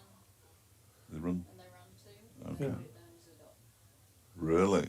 Ah. So I don't know if they're listening next door, but we found the 2 runs that are missing. 175 for 2. Thompson in a bowls to Madsen, who pushes that up towards mid-on. It was the final ball of the over as well. Well, I have to say, Doidgy, when that Fletch, when that wicket fell, what was it in the 3rd over of the morning? I was thinking to myself, might be Gone by might be lunch. pointing the little Ford Fiesta towards the Midlands. You've upgraded. No, it was a bigger one before, Ford Focus before, and he died. So you know, these days with the electrics and things, and You can't do they anything with them, can't can you? work it out, and then the garage can't work it out. And they said, well, if you give us a week on this, we will be able to fix it. But 40 hours at 50 quid an hour, or whatever it is these days, is probably more than that, 100 quid an hour. Is it? Oh yeah, comfortably. Well more than the car was worth. And I just said, oh, well, take it. Just, you can get another one. There you go. It's Bess. To bowl down the pitch comes Kane. He's maybe just catching a little bit of the momentum of Madsen at the, or maybe also trying to disrupt Bess, who could be the danger of the off-spinner bowls. And forward from his crease, that time more orthodox shot from Harry Kane. He's got 56, 70-ish to Madsen. 72 to Madsen, 175. 175 for we two, think. we believe. Yeah, potentially. Best bowls and forward defensively goes Kane, and that's pushing to the onside and no run. Other times when a couple of runs, it's another great example of that going right back in the day. Love repeating this one. Best bowls, and that ball spins in, but not too much. Umpires can make the odd genuine error sometimes, and Middlesex and Glamorgan, wicket-keeper from years gone by. Colin Metson, you'll remember Colin Metson. Bess tosses up poles, and that's driven up to deepish mid-on. Ben Clifffields, they get through for the single. He was batting at Uxbridge and batting very well for Middlesex on fast-scoring ground. He got to 96, glanced one to the fine leg boundary, held his bat up in the air. Best comes in bowls, and that swung, and there's an appeal, but I think that we can see from here that the pad is comfortably outside the line. Outside the line, we can see all the stumps. With Madsen. So yes, he glanced it, held his bat up, delighted, never scored 100. Usually went in about number 9, Madsen, didn't he? Very, very good keeper. Umpire at the other end taps his leg by. No. Next delivery, short, ping, straight to square leg. Out, caught at square leg for 96. Never scored a first-class century. No. Well, he did, but Yes. Yeah. it was never recorded as such. So things like that, and you think, oh, he'd get another chance, don't you? But Yes, which is why when Mitch Wagstaff walked off after getting his half century, when he was sort of looking down, he was disappointed. He didn't acknowledge the applause he was getting from the crowd. I was just thinking, he's just got to learn that. Here's Jordan Thompson from the Trafalgar Square end bowling to Harry Kane, who pushes the first delivery of the over out into the offside. 176 for 2. Madsen 72. Harry Kane 57. you'd be mightily surprised if Mitch Wagstaff didn't get a century in his career somewhere. Yeah. In actual fact, he may well get one in the 3 remaining games of this season, you would think. Yeah. Blinding catch as well, some useful leg spin. So is in and bowls to Kane, who defends that one straight back to the bowler, who flicks the ball up off the outside of his right boot quite nicely so that the left boot could kick it into his hand, and he smashed it to Matthew Revis instead. A little bit of miscontrol there. Very fine pair of tartan shorts walking past us here. They're all on the borderline of being shorts. They go below the knee. Thompson is in again and bowls to Kane, who defends this one. This time he flicks it up with his right foot, and then his left, and then his right fails to connect. Jordan Thompson, he's doing his best. And you started to say tartan, you had me worried there. Wonder what you're going to come out with, Flash. This redness of this man here with his top off. Oh, Got his, oh dear, I hope he's got some cream. yeah, so do I, because otherwise he's going to be in a spot of bother later on. Because even though it's a bit hazy, that sun, you can feel it coming through the window, and it's still very warm. The UVs. Thompson balls to Kane, who pushes this one straight to Revis this time, so he doesn't have to receive the ball after it's been kicked by Jordan Thompson. And it remains 176 for 2, we think. Or it remains 174 for 2. And who knows, it could be 173. And they finished one run short It's tonight. it's in that region. Could you do the honours, please, while I Oh, go do my you've midday? got to go and talk to Radio Derbyshire, have you? Was it Radio Derby? I can never remember these things. I can actually, but I just wind him up. Next delivery is punched up wide of mid-off. Always picks me up when I'm saying Derby are chasing 100. Well, he's quite right. Derby chasing 571 to win Derbyshire. Yes, okay. It's just an abbreviation. But like not. 76 for 72 to Madsen.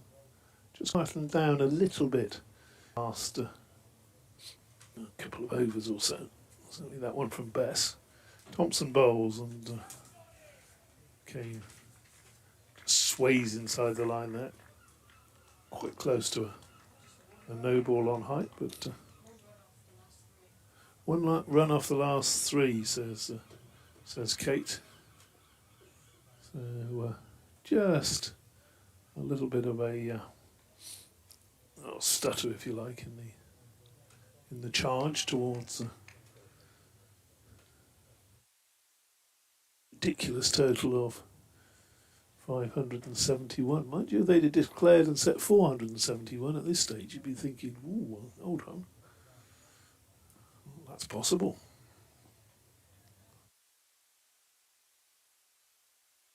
Yes. And the Peens home park end bowls, and Madsen pushes that to mid-wicket, slipping a short leg, and you've got 2 men saving one in front of the wicket on the offside, and a third man out there really for the reverse sweep. And this is swung over cow corner by Madsen, and he's got his second 6 there. So he just picked that one up from outside off some, and he's got his second 6 off Bess. And of course he had one earlier, the straight one off Ben Code this morning. Going along nicely. 78 now, if we believe the scorers and not the scoreboard, which of course we're going to. Best just giving the ball a huge shine on the back of his right thigh, and quite what that's about. And he's still doing it. Obviously trying to improve the condition of the ball. Settles now, he's ready to continue. Bowls, and Madsen goes again. And this time he's pierced the gap between deep mid-wicket and deep backward square. And he's got 4 runs, so charging along. 82. 186 for 2, as you can probably hear Fletch doing his update in the background. Umpire's having a look at the ball. It's going to be a bit of a... In fact, he's not, is he? The ball's going to have a right little committee meeting in the middle there. They're not happy with the ball. They're giving it to the umpire. What's the umpire going to... He's giving it back to Bess. Bess is saying the ball's damaged, and maybe the umpire would like to give them a nice new one. Excuse me. They did try to change it yesterday, didn't they? They did, yeah. They're not happy with this one, are they? Perhaps they can get a nice new one like England did in that final test match. That was funny. Wasn't it? Best to Madsen, and Madsen goes for the reverse sweep, and he's very, very nearly caught. That slip there, anticipation. Brilliant. Jordan I thought it was live, is it? I don't know. He saw him shaping. I thought for a minute it was... He moved early, didn't he? Very early. It is live. moved early, dived, and he might even have just got a fingertip to that, a fingernail even perhaps to that.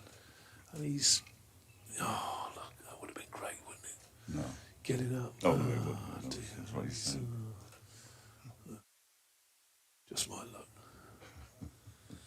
Bess bowls again to Madsen and another edge, and that's gone past like that was a more genuine one. That's gone down to the third boundary as well. For third one boundary. 194 then for 2 and 90. 90 to Madsen, To we Madsen. think.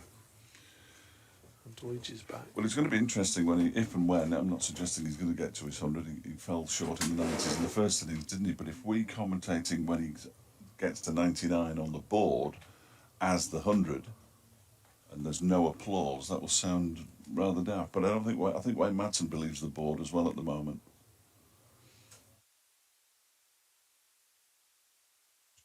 Be the story. Another reverse sweep. This time he's just going to pick up a... Oh, he's not.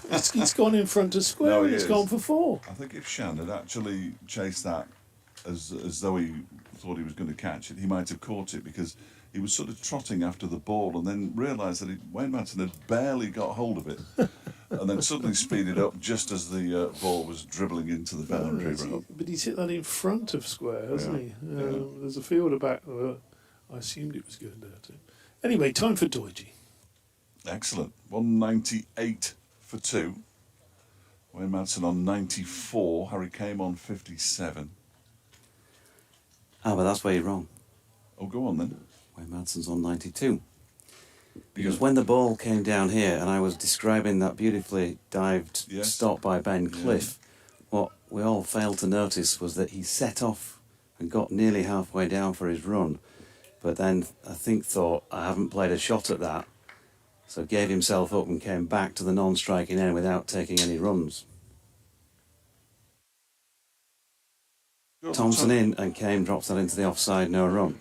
So, That's the explanation, right? okay. Well, I'll just go with it then.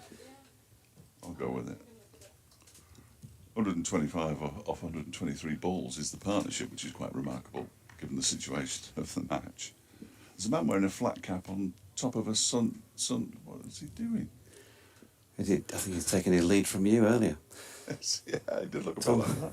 Thompson towards us then, 3 slips in place, Harry Kane pushing forward, flicking really into the leg side. It's a tumbling miss from Don Bassett to mid-wicket and they get through for 1. Well, I'm fortunate then that these two weren't out. Well, they've got to the amount of runs that I told Radio Derby that they'd gotten. In his last update, he said they had 194, and yet it was 193 for 3. How did that work? But we're all right. We got away with it. Whatever you do, don't mention Thompson then towards us, and Madsen firmly pushing towards mid-on. He's going to take on Ben Code and get there easily. 1. Remarkable.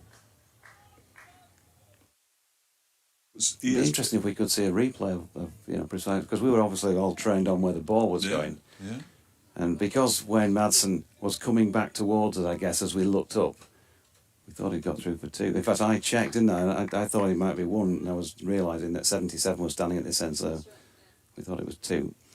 Thompson in, came over. Now then, he's played round 1 here, gone! He's made it happen again, Jordan Thompson. And it's a 3rd Derbyshire wicket to have fallen. The resistance of Harry Kane is finally broken. That's a magnificent effort from him in Derbyshire's cause. 58 runs built patiently. But he has now gone. They're 198 for 3. Yes, well, they're quite desperate, but they needed another one, didn't they, Yorkshire? And now we've got Derbyshire's 2 best batsmen out there in the middle together. That's no disrespect to Harry Kane, who, as Dodgy said, has batted beautifully. But 198 for 3. And they're still a long, long way away in terms of both overs and runs. Another 73 overs to go after this one. And there's still 373 in arrears. And they just keep chipping away. That's all they've got to do, really. They've got all day to do it, obviously. But the longer Derbyshire can frustrate the bowlers, the better. It always just gives them that little bit of encouragement. When appears to be in sparkling form at the moment. 93 off 70. 14 fours. 14 fours and 3 sixes. And there's Deploy, whose departure in the first innings pretty much sparked the collapse. 70 odd for 7. First innings. How important these two are. Can't remember exactly what it was. Harry Kane, 58 from 145 deliveries, 8 fours. A lot of good leaves. Good foil out there, so the dashing Wayne Madsen. So left-hand, right-hand combination to deal with, and it's the lefty on strike here. In Leas Deploy, short ball first up from Jordan Thompson. They'd gone with 2 slips and a gully and a ring field otherwise. With the exception of long, well, fine leg really. That's Ben Cliff down to our right at the foot of the Peasholm Park End stand. The north stand, I think it is. That would make sense. Yeah, it's sort of roughly the north end of the ground, isn't it? Pretty much. 198 for 3. Thompson again round the wicket to Deploy. Straight delivery, turns it into the leg side and Revis fields. And that is the end of a successful over by Jordan Thompson. Warm applause as a result. Saying they'd love another before lunch, Derbyshire will have another 90 minutes to survive until the first interval. So awkward for Leas Deploy, but batting with a man who I was going to say he's in, but he's edged us. He's edged plenty of deliveries. Wayne Madsen, and that previous over from Dom Bess, in which he went berserk. He had a reverse sweep that wasn't too far away from the diving slip, Adam Lyth. He then nicked the next one just to the right of Lyth. It was diving all over the place, but couldn't quite get to the ball. He's got a short leg for Madsen, who's hit in the pad, and he's been given.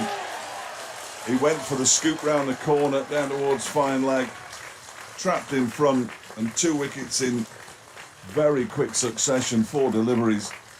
And Derbyshire, all of a sudden, that hope is starting to evaporate. Yorkshire are putting their foot on the throat. 198 for 4 now. Madsen goes for 93 off 71.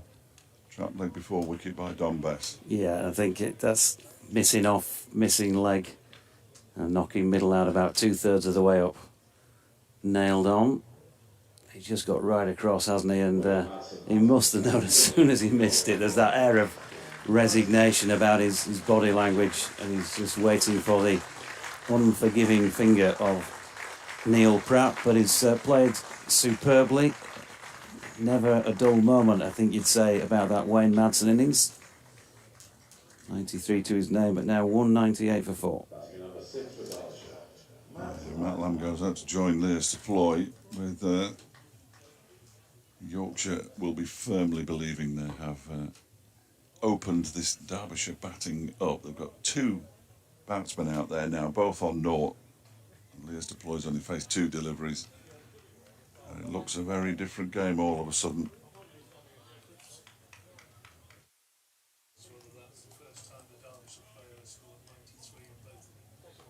He will be able to tell us that, and we'll tweet it if it is.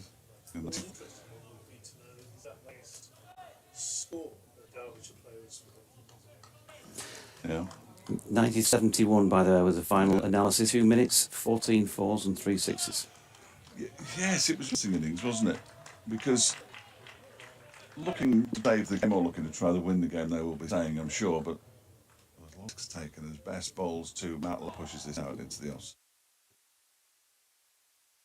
Was the Did the shot to play? Well, he will say yes, and he's been playing expansive shots throughout his innings, so who am I to criticise?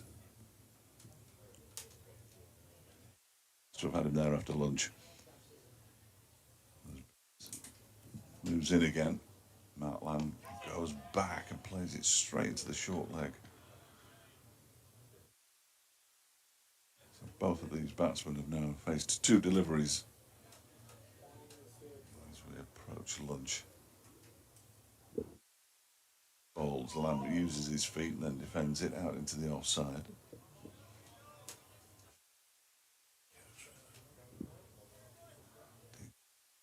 Mumbling about catches. As Bess is in, and that one is clipped into the leg side where it's fielded by George Hill. But these two do now, do they play for lunch, which is still 15 minutes away. Stop scoring completely.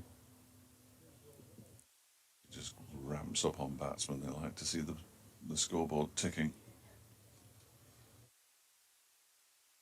They have a third catcher, so DT can calm down. Jordan Thompson's come into short-ish, mid-on, quite straight. I think Lears Deploy spotted him yet, because if he goes for a single, he'll run straight into him. There he goes. Has to move a little wider. As Bess is in and bowls to Lamb, who eases that out into the offside for at least one. They come back for a second. There's a fine piece of fielding by Finlay Bean. Puts in the diving slide towards the boundary rope and pulls it back for Shamasu to throw the ball in. Two were taken, and it's the end of the over. The 200 is up for Derbyshire. 200 for 4. Deploy yet to get off the mark. And Matt Lamb has 2. The usual prescient email from Howard Ray, who says that I think the key for Yorkshire in their quest for a last day win may well be Don Bess as the day goes on. Pleased with your quiz. Pleased the quiz was a success last night, and that my grandson Liam very kindly tested your buzzers for you. Helpful lad. If ever there was one, I'm sure he'll prove to be a very good analyst. BBC West Yorkshire Sport gmail.com, by the way, that email address. At Jonathan Doidge or at Fletch Sport or at DO_cricket. On Twitter, Jordan Thompson is continuing at the Trafalgar Square end here. Bowling to Deploy, who struck that really nicely. That's a good stop. Very good stop by Don Bess.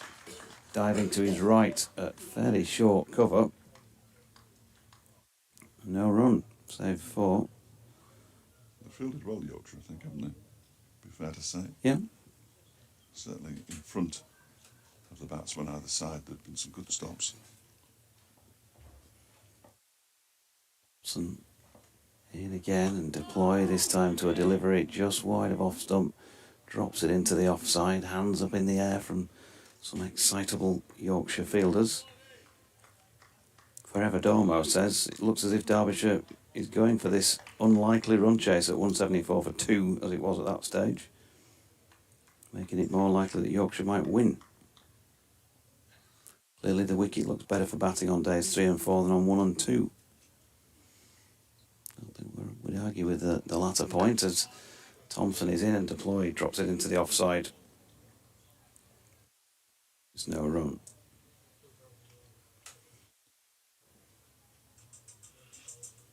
Hunslet 38er in the current climb of quizzes says, bit of an old chestnut, but I wonder if any of your erstwhile quizzers know which is the only county Yorkshire have a losing record against.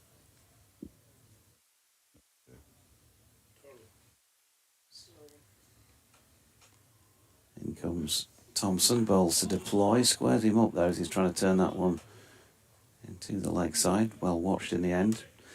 Well, I guess they've had a losing record against everybody, but I think it probably means they've never done anything but lose. No, they've won. Well, they haven't got a losing record against Derbyshire 3 times in the Championship. Go back to the 1970s, so Yorkshire won and goodness knows how many. Well, I know the answer because he put it up.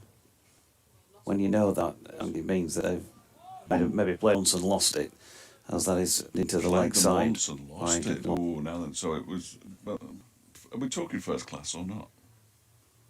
Possibly not. Is it Limerick? DT getting in some Irish cricket once again, Limerick. On a touring side or something like that. Shall I put you out of your misery? No, I'm not in a misery, but yeah. Okay. You're always in a misery. Thompson in and Deploy drops it out into the offside. Berkshire. And Best fields, no run. End of the over, 200 for 4. Cambridgeshire.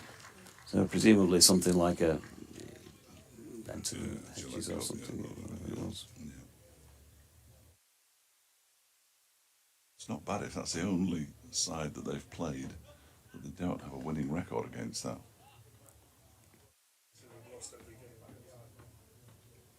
Martin Rowe asking, you guys keep referring to breaches on beaches. What are they? I think it's bleachers. Oh, right. DT refers to. Yeah. The seats on the popular side of the ground. Don Bass begins a new over from the Peaton Park end of the ground, and it's flicked into the leg side, where it's fielded by a limping George Hill. Sharply when he picked the ball up, because the beaches, we know what they are, and the breeches are what some of the members of the crowd are wearing. This next one is defended by towards Jordan Thompson, that straight mid on, catching short just on the next strip to the right as we look as Bass bowls, and that is an attempt to drive it. He sort of gets it but doesn't get there completely, and the ball is fielded at point. 200 for 4. Derbyshire ground to a halt after losing 2 wickets in 4 balls. He uses his feet again, does Matt Lamb. Nicely stopped. Short leg.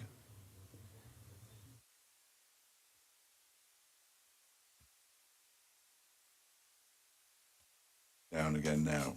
Bass is in. Bowls to him, and that one is driven by Lamb. He's going to get one. Are they going to take on the Shan Masood arm? Not on this occasion. That was a good throw from Shan. Up another single. Does Lamb to move to? Does he get off the mark? He should have paid more attention. Yeah, he moves on to 3. Deploy yet to get off the mark. He's faced 8 deliveries. Can be a sluggish starter, as I tend to say, every time he comes out. But when he gets going, he's an attractive batsman to watch. Bass coming around the wicket to the left-handed Deploy. Oh, struck on the pad. Big appeal, gone. And that could be curtains for Derbyshire. Deploy has gone for a duck. They've lost 3 wickets for the addition of just 3 runs, and Don Bass has got 2 of them. Deploy out for 0. 201 for 5 now. Yeah, and I mean, you're nodding away before the fingers raised, thinking that's out, out, out. And nothing I've seen on the replay says anything different. We need to see a replay. We know. It was very out, wasn't it? A 9-ball duck.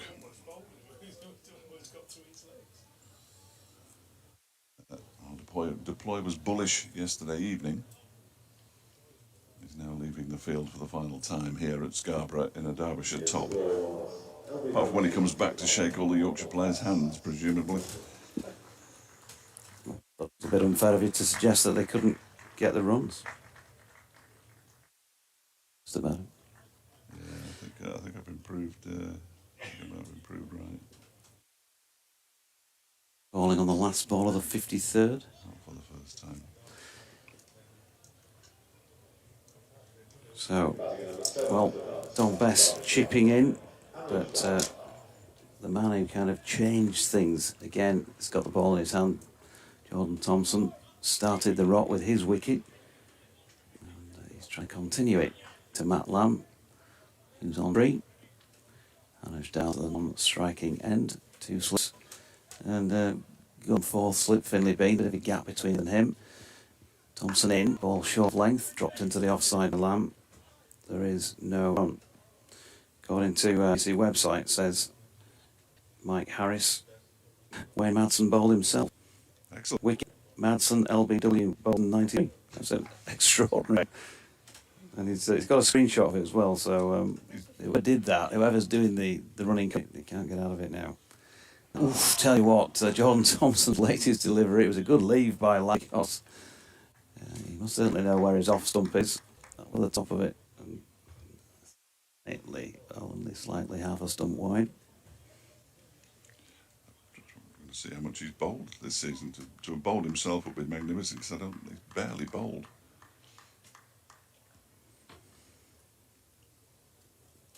Thompson turns. Really does stand tall. The high backlift waiting for the bowler to come in. He's got him here, surely. Inside edge, gone. Johnny Tattersall, the easiest catch you could possibly imagine behind the stumps. And super stuff from Jordan Thompson, and Derbyshire absolutely collapsing like the proverbial, or folding like the proverbial pack of cards. 201 for 6. We've still got 5 minutes to go before the lunch break. They can. Not with 6 down, DT, but they can. Yeah, straightforward catch, wasn't it, for the Tattersall?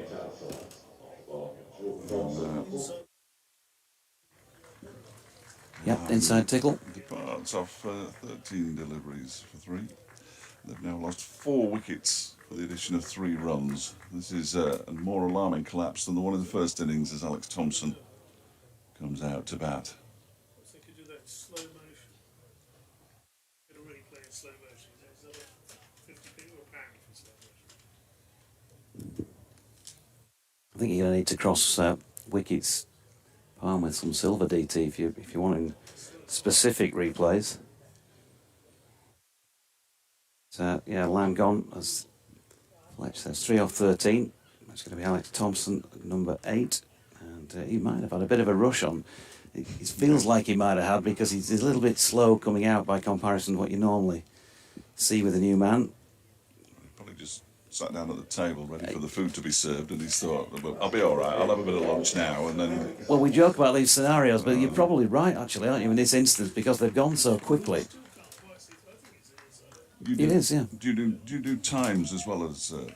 Yes. Yeah, so 198 for 3 when Kane went was... That was at 12:08. Thank you. So 4 wickets in minutes. 18 minutes. Yeah. And Jordan Thompson then to bowl to Alex Thompson. It's not so far away again, you know, from the top of off stump, very similar to the one that Lamb had left earlier in the over.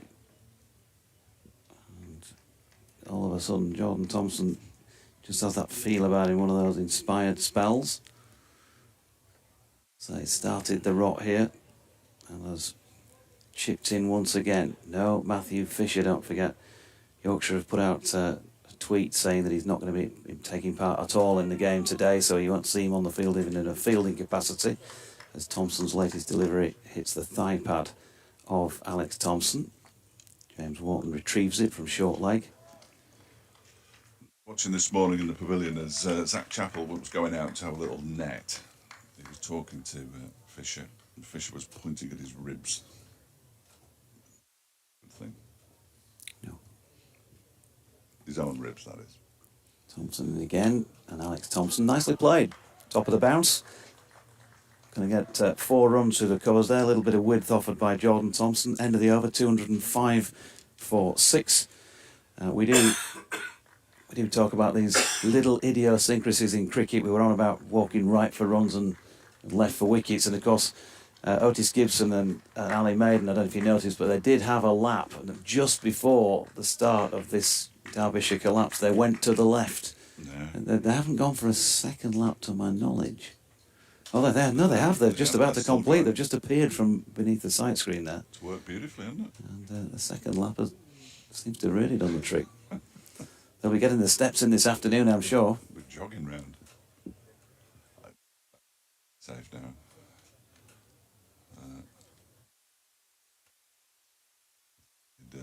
Still going to survive another 69 overs, Derbyshire. That seems unlikely. Anuj Dal, he's got 2 short legs in, and bowls outside the off stump, and it's driven by Dal. Gets off the mark with a single. Finley Bean has joined James Wharton under the helmet, not the same on, obviously, at short leg. That would be special, wouldn't it? But wearing a helmet today, lads. You can have the first 3 deliveries and I'll have the last 3. Bess is into Thompson. Oof, inside half of the bat, to be generous. Ball into the ground and fielded by Bean. They'll start pointing. There'll be plenty of chat out there as well, I'm sure. Best bowls. Oof, that was turned into the leg side. It was in the air for a while to the right of Wharton. Designated clapper. And on, Ben Cliff comes up. There's no real. Just tempting Thompson to go over the top. This one out into the offside. Bess fields off his own bowling.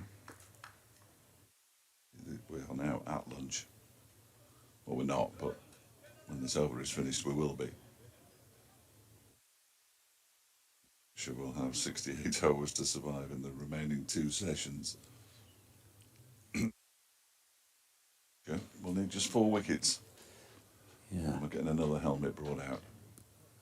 I'm going to crowd the bat in the closing stage, which gives me a quick chance to read this Paul Spencer email that says, Ian Botham, 50 years ago. Hi chaps, I was reading the other day that September the 3rd was the 50th anniversary of ITB's debut for Somerset, which came against Sussex in the old John Player Sunday League.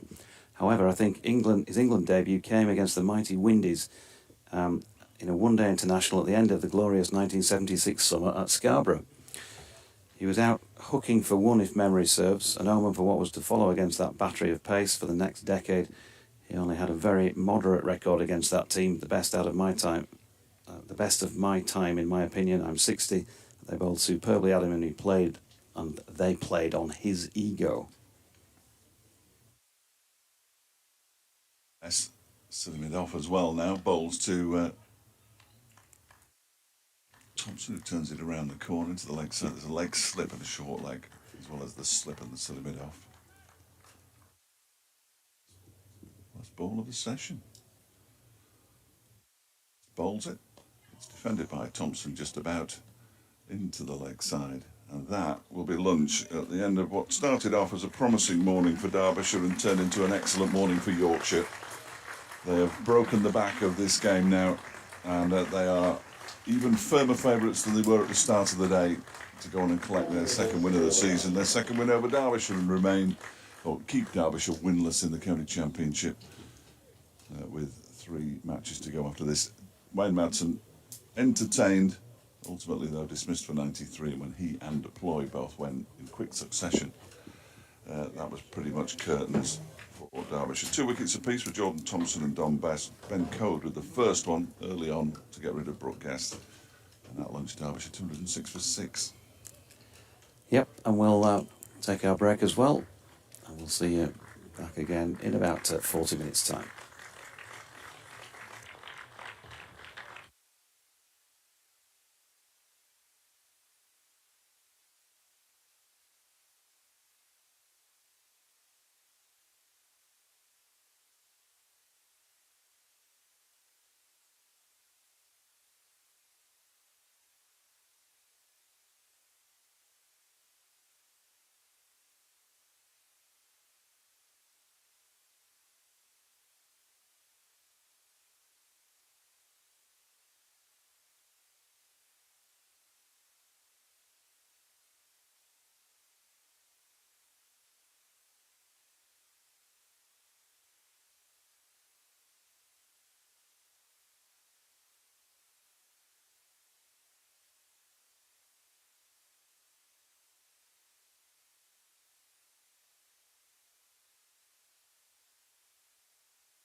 Yeah, we'll do.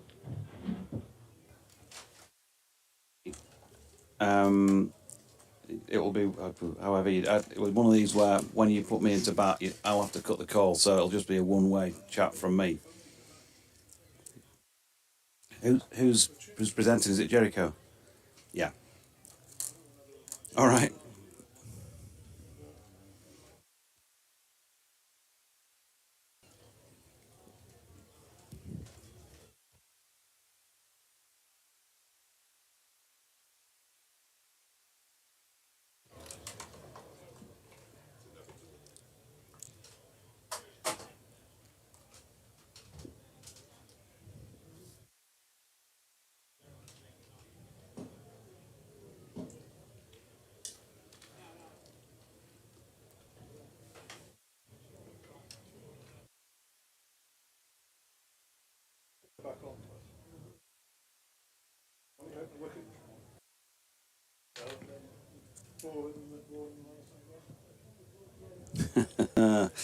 You love that one, don't you, Joe? Okay, well, today we have, consistency is one thing, isn't it? We talk about in sport, but today they've mixed it up and it's really quite thrown us in the con box because half of my round of bread has got cheese and pickle in it, the other half, I don't know, it's going to take me the day to recover from this one. I've got to say, by the way, before we move on to talk about cricket, that the best lunches of the season so far in any Yorkshire home game. There were both those matches that we played at York a few weeks ago at Clifton Park. Sumptuous lunches provided by York Cricket Club. I'm saying that because, of course, I hope that they're going to do the same when we go back there next year because they were fabulous. But cricket, of course, we resumed this morning, or Derbyshire did, on 65 for 1, needing a notional 506 runs to win. Yorkshire needing 9 wickets, and they had to do it tough in the early part of the day when there was a bit of mizzle, sea fret, call it something like that. There was a bit of a haze around the place, and we thought they'd be good bowling conditions. Yorkshire are a bowler down. Matthew Fisher of Hutton Bridge Cricket Club has been able to make it back onto the field of play. I know, sad news, another tweak for Fish, so he's not going to take any further part in this. Probably ends up missing the match that comes up quickly as Sunday at Cardiff as well. Brooke Guest, the first man to go. Ben Code took his wicket for 20, caught by Adam Lyth at second slip.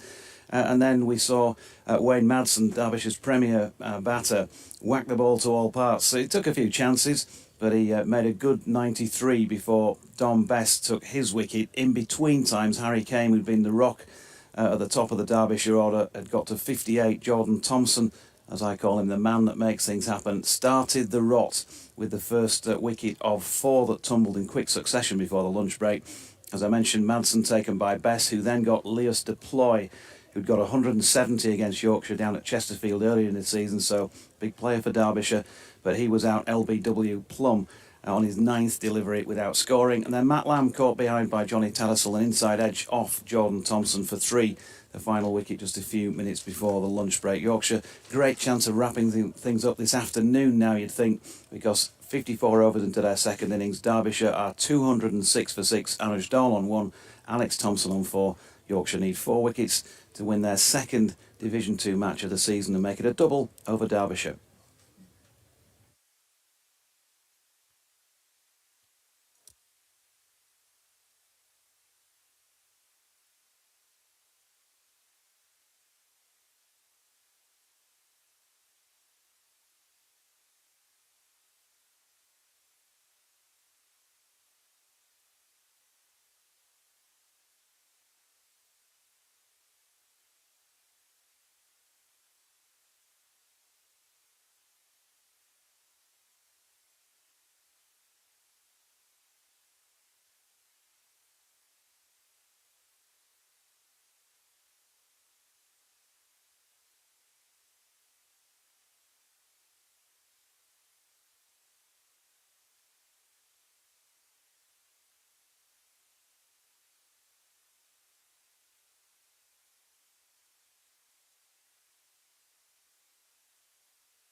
Good afternoon and welcome back to another echo from North Marine Road in Scarborough, where Derbyshire are 206 for 6 and need a further 4 wickets.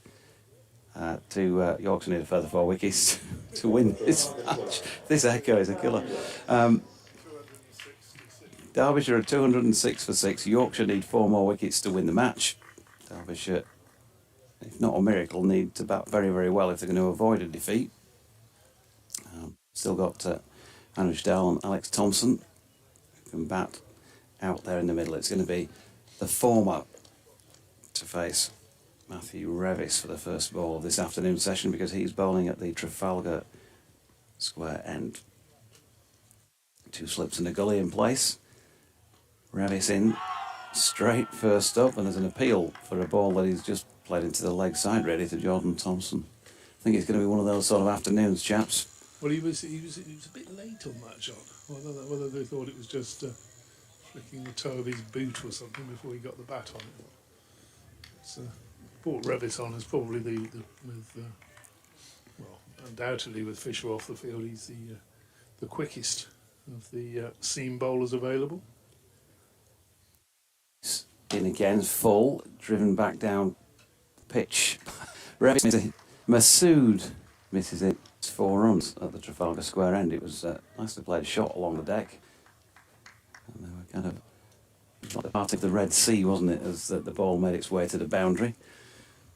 At risk of the horse having bolted, having had just one person on the rope beneath us on the previous 3 days when we've had 2 on the ropes today, one on either side of the sight screen, as Dahl plays this latest full-length Revis delivery into the ground, and once again it's straight. This time Ben Code able to get round and field, and they've got a single. Progression from that 206 for 6 to 211 for 6. If these first 3 balls are anything to go with, by Matthew Revis, he's just going to try to force his way through the batsman into the stumps, and just pure pace and strength of character, which you've seen sometimes with bowlers in the past. Into Thompson, top of the bounce, drops it into the offside. I thought there was a moment where Ant Harris had signalled no ball there. No, that's after 4 balls. Just doing a bit of stretching or something. No, it's the 4 balls, signal 2 left to your mate. That's that nonsense that they brought in a few years ago. Well, they have to do that. I don't think it's... Are they supposed to do that? Really? I thought they just did it because it helps each other out and sort of suggests comradeship. Revis to Thompson again. Good delivery. He's got a nick on this one. There we go. The 7th wicket has gone. Matthew Revis, the hero of day 3 for Yorkshire, has done his bit on day 4 as well. And Derbyshire 211 for 7. Thompson gone for 4, caught by Telesal. Yeah, that one bounced, didn't it? And just had a little fiddle at it outside off stump, and got the requisite splinter of wood on it. Bit of glove. It was certainly very close to the top of the bat. And he tried to look away as if to say, "Ooh, me umpire? Edge on that?" No. But Johnny Tattersall, you usually tell when it's a genuine edge with Johnny. It goes straight up and right at the, might even have just caught the thumb at the bottom of the bat as it went through. No kidding. The umpire on that one. Harris, finger going up. And 3 wickets left to fall. Good tactic this, bringing Revis on. That bit of extra pace for the Derbyshire tail. Certainly did bounce. Yeah, 4 off 10 deliveries. 1 boundary for Alex Thompson. Wicket falling at 116 and after 54.5 overs. So 1 ball here for Zach Chappell to face. Now, I've not seen Zach Chappell bat enough yet to give you an honest appraisal as to how he might approach this. But just on the odd time I have, I'm guessing he's probably not going to be blocking for too long. And no, his first delivery suggests that as well. Revis back of a length, and he's punched it to Shan Masood wide of mid-off. No run. So good return to action for the hosts in that very first over back after lunch. A wicket. That's 12:08, the first of that flurry before the break, to 116. So it's still within the half hour, really. That's 5 wickets in the half hour. Yeah, 22. Go on, you can use your other hand to count as well. No, they didn't start bang on 10 past, did they? Oh, yeah, but it's within the 30 minutes. Yeah, it is. 5 wickets within half an hour. Yes. Quite pleasant out there, actually. Went for a lap around at a lunch break. Hazy sunshine. Don Bess from the Peasholm Park end has already had a say today with 2 big wickets. Those of Madsen and deployed. Not with this first delivery of his afternoon session. Bowled there to Dahl. He's turning in again. Off spin, of course. Don Bess dragged that one. And Dahl pushing quite firmly at it. And there are 2 men in front of square close in. That was, I think, Finlay Bean. Who's under the helmet as the nearer of the 2 to the bowler. In again, and Dahl dropped offside. It was Bean. He's just scampered straight across the wicket. And goes back to his position with a hot. In again. Has he got an edge on this one? It's ballooned up to Finlay Bean. Oh, there's a big celeb appeal from Bess, who's right down to the other end of the wicket. You actually wonder how the ball got that high if it didn't have a little bit of a deflection on it, but we'll watch again. And I think there might have been a little bit of glove on that. It's been a little bit of glove. Anuj Dahl might have got away with one. Slip plus those 2 men close in. George Hill is at straight, shortish mid-wicket, and this time Dahl is able to get the full weight of the blade down on this one, playing it back into the pitch. There's a word between Captain Masood and Bess. Doesn't prompt a change in the field for this delivery, which sees Dahl dance down the track and then punch one up to Ben Cliff, Yorkshire's 12th man, incoming from long on for 1 run. So Dahl on 7. Derbyshire on 212 for 7. 56 overs complete in their second innings. Yeah, they were, you say 212 for 7, 198 for 2. Not long after midday, so a real procession since then. I suppose if we're looking for a man of the match, a player of the match, this man might be it. Revis to Dahl, it's full and turned into the leg side for Code to field, no run. So we've got he just scored his 100 yesterday, and obviously might polish off the tail here, and a few wickets would do his. Well, I think he'd probably be man of the match if he was just to polish off the Derbyshire tail, but some good performances on both sides. Revis to Dahl, flicking into the leg side. Jordan Thompson was Johnny on the spot and drew back to throw down at the non-striking end. Would he be your man of the match, Doige, was he? Tomo? No, Revis. I think at the moment it's kind of see what happens, but he's gone on a good pitch where nobody else has managed to, and at least ticked off the 3 figures. Thought it was the best we've seen him play for Yorkshire yesterday. Short ball here. Oof, that swings prodigious after the bounce, and it'll say 4 no balls on high, according to Ant House in book. So Johnny Addisell will kind of, I was going to say, get away with what Wise counted against. He could have been no dribbling whatsoever there. It was miles wide. So 32 for 7. Revis. All length and managed, that doesn't play out. Unfortunately, area there, offside drops for one back. Just pass out in the air. The way he played it was an issue for him because he hadn't been to the position he wanted to be before. Waited back, facing so ball, and they get not to do well. just got James straight back the bat to go with the no ball. Clifford did fielding. To the substitute. I don't impression it was in the air, a little better. Is it on the neck this time to Boss? Half said you're really possible. So he was taking the final session. Don't know what he did. Saying the shot is the Richard Stump. He's got a good ball down to the Seattle Buffalo by West. Towards the tee. Derbyshire's 226.47. There's always all up here, so really explode the to a second. Anyway, I've got something else to do on, but easier to catch it. Ravis.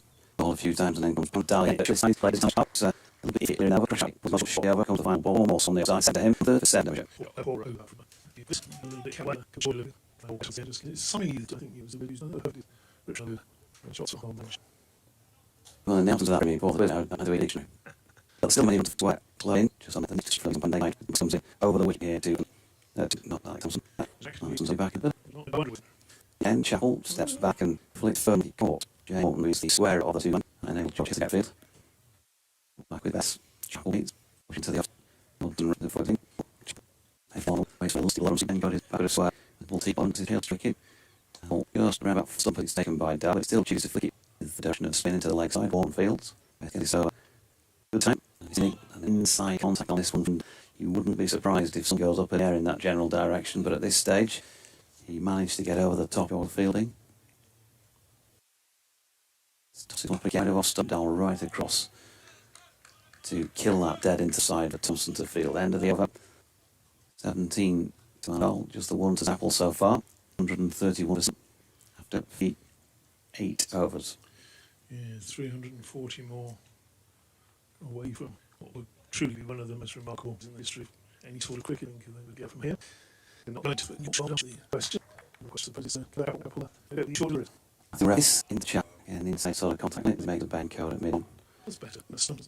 Well, he's trying to do a little better because maybe he's got every loss to do so with the man on the board. But so I'll not cope with it in Derbyshire length. A little too often it's over. Let's see what that's much more pitch field to it. Chapel having to Shazoo, no room. Well, we get Chapel. It's in, bangs one in short, and there we are. But we didn't really find out because he's bringing plenty of diving practice today away to his left. He couldn't get a glove on that, no way. He needed a fairly seriously large pair of step ladders. Rattled into the boards for 4. Those extend hands, gadget style. Good luck. It's a gadget. It's a race, and that's what a very good leg ball, really. He'd come up with something there, or maybe a Professor Pat Pending. Oh, that's going back even further, isn't it? With the back to the days of the wacky races. You remember does that sort of fit into your time slot when you come home from school and watch the wacky races? Oh, loved the wacky races. Here's Revis nearly having a caught and bowled. It's short of length, and Chapel didn't get over the top of it. It's straight back to Revis. It'll be interesting to see. Couldn't tell because Chapel obscuring my view from the seat here as to whether or not he carried. I think it hit him on the toe end, didn't it, Matthew Revis, in his follow through? Sort of yorked him, didn't it? Slow motion here, look, where's he going? Oh, no, it just bounced short. And it looked like they can't get 4 to play. Who's your car then? Dropped out into the offside, no run. Trying to think what some of the others were. There was the who were the gangsters? The Anthill mob. The Anthill mob, yeah. And who were the people the pair that drove the creepy coupe? Oh. Revis towards our commentary box, on he comes, and Dahl going forward to this and turning it into the leg side. I think they might have been at the quiz last night. The Anthill mob. No, the creepy coupe.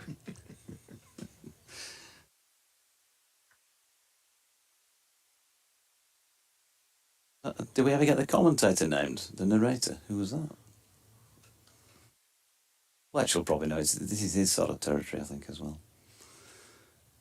70s. As a good delivery by Revis leaves Anuj Dal on the rise through to the gloves of Tattersall. He was drawn into playing at that. Yeah, I mean, very, very close to an 8th wicket there. And it was he's playing his shots, which is fair enough, but that was not really the ball to be looking to hit back past the bowler. It was on the rise. It was probably about, certainly hip height. It's into Dahl, who's got an inside contact on this one, flicking it to Jordan Thompson at mid-wicket, no run. Paul Spencer says, "Hi chaps, with Derbyshire involved in the current match, I thought of the great FST, Frederick Suze Truman, and perhaps the slightly less great Fred Swarbrook, who was mentioned in his act by Dusty Miller the other night at the dinner." He says, "Bithen know if whom played for them. Both of whom played for them," I think probably that means. Revis tries the Yorker to Dahl, and he chopped down on that quite nicely. End of the over, 240 for 7. He says, "Fred, of course, retired from Yorkshire in 1968, but strangely came back in 1972 to play for Derbyshire at the start of the season in a few John Player matches. It wasn't a success. Fred was a bit of a liability in the field and had to bowl off a limited 15-yard run. As for the other Fred, a spinner, he had a fine late career in South African domestic cricket after leaving Derbyshire. Even more commendable, as I think he had the bowling yips for a short time. He was quite a formidable bowler, though, despite that. He's 72 now. I do wonder what FST would have had to say from beyond the grave, Jonathan, about his Derbyshire experience." That's Paul in Lancaster. Bess to Chappell, who hits that one hard. And Shan Masood, well, delightful piece of fielding, diving to his right. And just to milk a bit of extra applause, he stays prone on the floor for a moment or two, the ground. As we know, FST didn't make any mistakes, but that might have not been one of his greatest decisions to come back at that age. Best to Chappell. Pushes out into the offside for Jordan Thompson to field, but they get through for 1. Do you think the fact that it was sponsored by a tobacco company meant he got a sort of few pouches of backing for the pipe? Yeah. Well, my company, John Player, were in them days marvellous. Comes Bess, and it's full, and Anish Dowell kind of, at the same time as digging it out, also strikes it quite firmly through point for 4. Yeah, good shot, that. He's entertaining the crowd, isn't he? Beautiful. Let's have a look at that replay there. What do you think, Fred? Interesting shot. Bit of improvisation. Wouldn't be playing that for a second time against me. As Bess is across there, and Anuj Dal steps into it and pushes into the offside, and there is no run. What sort of pace were you bowling, Fred, when you came back for Derbyshire? Still quick. Here comes Bess. Dal skipping down the pitch. Ooh, chance of a run out here. Went straight back to Bess, whose throw was slightly wayward, and that was enough for Anuj Dal to get back into his crease. Said 3 figures. No problem. 62.5. Bess in. Oh, Dahl. A little bit top edgy about it, it felt. I actually lost the ball after he'd struck it, but he's got 4 runs for it backward of point. To a shorter delivery from Bess that he appeared to fire in a little bit more quickly. 249 for 7. 27 to Anuj Dal now, and 3 to Zach Chappell. Must have restricted you a bit off 15 yards, though. You couldn't really get into your proper rhythm from that distance. Sunday League, I suppose. The finest bowling action of a swing bowler you've ever seen. I didn't need more than a couple of strides to hit my straps, Dave. Revis to Chappell, who's dropped one out into the offside for Besterfield, and there is no runner. As timing goes, Bill Musto's kind of stinks because the Scarborough president is walking in to join me just at the point I was about to leave the commentary. Better have 5 or 10 minutes little chat. So you'd like me to move out? I mean, you've always been emotionally intelligent in that respect, E.T. And so here comes Revis and Anuj Dal pushing forward. This one back to the bowler in his follow-through. And there is no run. 2 slips, a gully. Don Bess continues to wing his arms around as if he's just about to come on. Been on for a while. He's at point. Masood at mid-off. There's a yawning gap through the covers for Dahl to have a go at. And James Wharton under the lid at short leg. Ben Code at mid-on. Thompson at mid-wicket. And Ben Cliff down at the foot of the pavilion at long leg. Revis in again. And Dahl solidly behind that, pushes back to the bowler in his follow-through. And there is no run. Good afternoon, Scarborough Cricket Club President Good William afternoon. Mustoe. Good afternoon, Doige. I see you've got the shorts on. It must be warm in here. Well, anticipating another very hot day today. I've been dying to have a pop at Fletcher wearing jeans and walking boots on a day like this, but actually at the moment it's not looked that far out of place as Revis is in. That's turned off the legs by Dahl. Bit of the juggler about Ben Cliff coming in from long leg, but he manages to recover it and they got through for one. How are you? I'm very good, thank you. Hasn't it been a wonderful 4 days, weather-wise? If we could just move your microphone up slightly, Can do that, whatever you want to do. that we might actually catch what you're saying then. That's good. Well, that's all right. That'll be a first, won't it? So we'll be all right. Good. Excellent. No, it's looking good. Revis to Chapel. He's not seen lots of strikes since he's been out there, but he deals with this one quite nicely. A flick off the hip. Ben Cliff round to field. They've got another run, taking him to 5. The total to 252 for 7. You've had another cracking 4 days here. I say another one. I mean, that's a historical comment rather than this season. It certainly wasn't July. Early August. I've never seen the ground flooded twice in the last week of July and 1st of August. Revis to Dahl, who flicks one through mid-wicket here. Jordan Thompson's going to give chase and will probably win the race. He does. And they're going to settle for 2. When it rained during that period, there was so much rain. I can't remember when it first sort of started, but it never seemed to stop, did it? No. End of the over, by the way, 254 for 7. It was awful. But one or two of those so-called learned, Yorkshire supporters with terrible drainage here, Dodge. It'll never play, lad. And it was lake-like, wasn't it? You remember the photographs and the videos that we saw down towards the west stand? It was. And totally the opposite of It's not on a draining slope. well. It was brilliant. It was. It was terrific. I've got photographs of it flooded, and the next morning it wasn't. But it was obviously down. But the ground staff were magnificent. They were under the covers during the night, doing their best to keep everything dry. And we thought we'd certainly, for the Roses game, we'd get play. Don Bess is going to continue. Silly mid-off, slip and short leg. So one of those leg side fielders moved across. Finley Bean, who strangely goes up with his foot rather than hand to the first ball, pushed away by Chapel.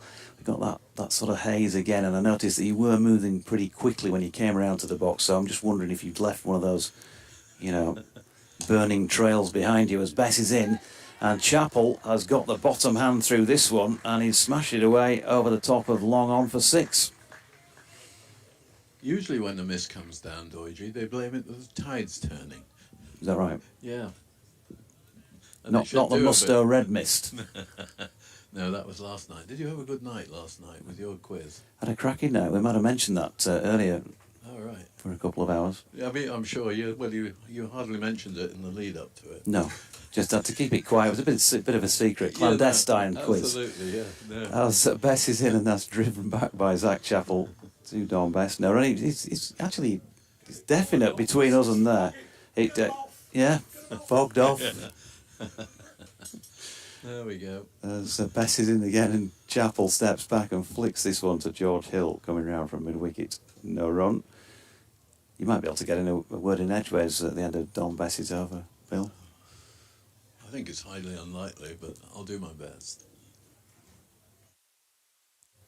That's like a knife through my heart. You've got one. Yeah. Oh, good. Finley Bean has now been moved from silly mid-off to leg slip.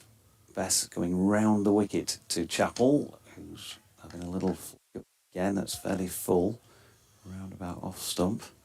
And at a stroke, that little patch of haze has drifted away down to the west side of the ground. Bess in again, 2 straight this time, turns down the leg side, and Tattersall Cleans up, Yeah. 260 for 7. Very, So, come very on. good. Yeah, I mean, we had a great contingent from the Derbyshire board. We had their president. They were in the marquee. The marquee's been really busy this year. Fantastic. The dinner was good. You were at the dinner, Dolly. It was. I thank you very much for my invitation. Oh dear, nothing changes. It's no, it was really good. And Jeff Miller, good How much did I speaker. pay for it again? You, g- it was a bargain. You know that. All that entertainment.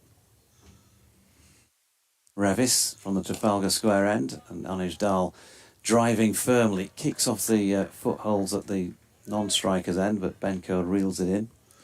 I mean, we've had some. We had Bumble on the Sunday. I mean, that was terrific to see him after so long. Just great company. We had Sir Geoffrey, as ever. Was good. Revis turns again. Comes in and bowls to Dahl, who's beaten. There's a big appeal here. It just felt like there was something not quite right about it. Height, maybe. Could well be. Yeah. Fletch indicating he thinks it hit the bat. Yeah. His eyesight's improved during the last 30 seconds. Yeah. He's looking through the haze, and I'm not sure whether it's out there or in here. The match called off 2 minutes ago. Now he can clearly see a nick. Yeah. BBC neutrality, you love it. To Dahl, who's dropped this into the offside, and Bess will field. And there is no run. Jim Love now running the cricket side of things here. Yeah, the recreational cricket. You know, Jim's so experienced. Obviously, Yorkshire, England, and coached Scotland. Got them to the World Cup for the first time. He was coached for 10 years. We Jim McLove. We absolutely, yeah, no. So, you know, we need to build it. We haven't had a great season as a club. We just avoided relegation. Revis into Dahl once again, who drives this one. Is he going to get past Shan Masood? No, good hand from the Yorkshire captain, has diverted it to Ben Code, and they've got through for 1. Yeah, you know, we need to strengthen the club side, and I think that's important. And we're going to do everything we can, because who wouldn't want to play here? I mean, I'm just going to say, is there an element, because we obviously talk about this as being a tremendous professional cricket venue, and we love our times when we come here. You're here more often. The club obviously exists much more without that, and has its own interests on the field of play. More in a moment, because Revis is facing Chappell, who's trying to nudge one into the leg side and misses out. Is there any element, and I say this with the greatest respect, of neglect about the club's cricket because of what you're trying to do and provide for the rest of us who come here for our 10 days a year? I think at times I think that's a fair point to make, and we're very conscious of that now. And of course, you know, youth cricket is so important, attracting young people. We've actually got 120 days cricket on this field this year, and 54 of them are dedicated to junior cricket.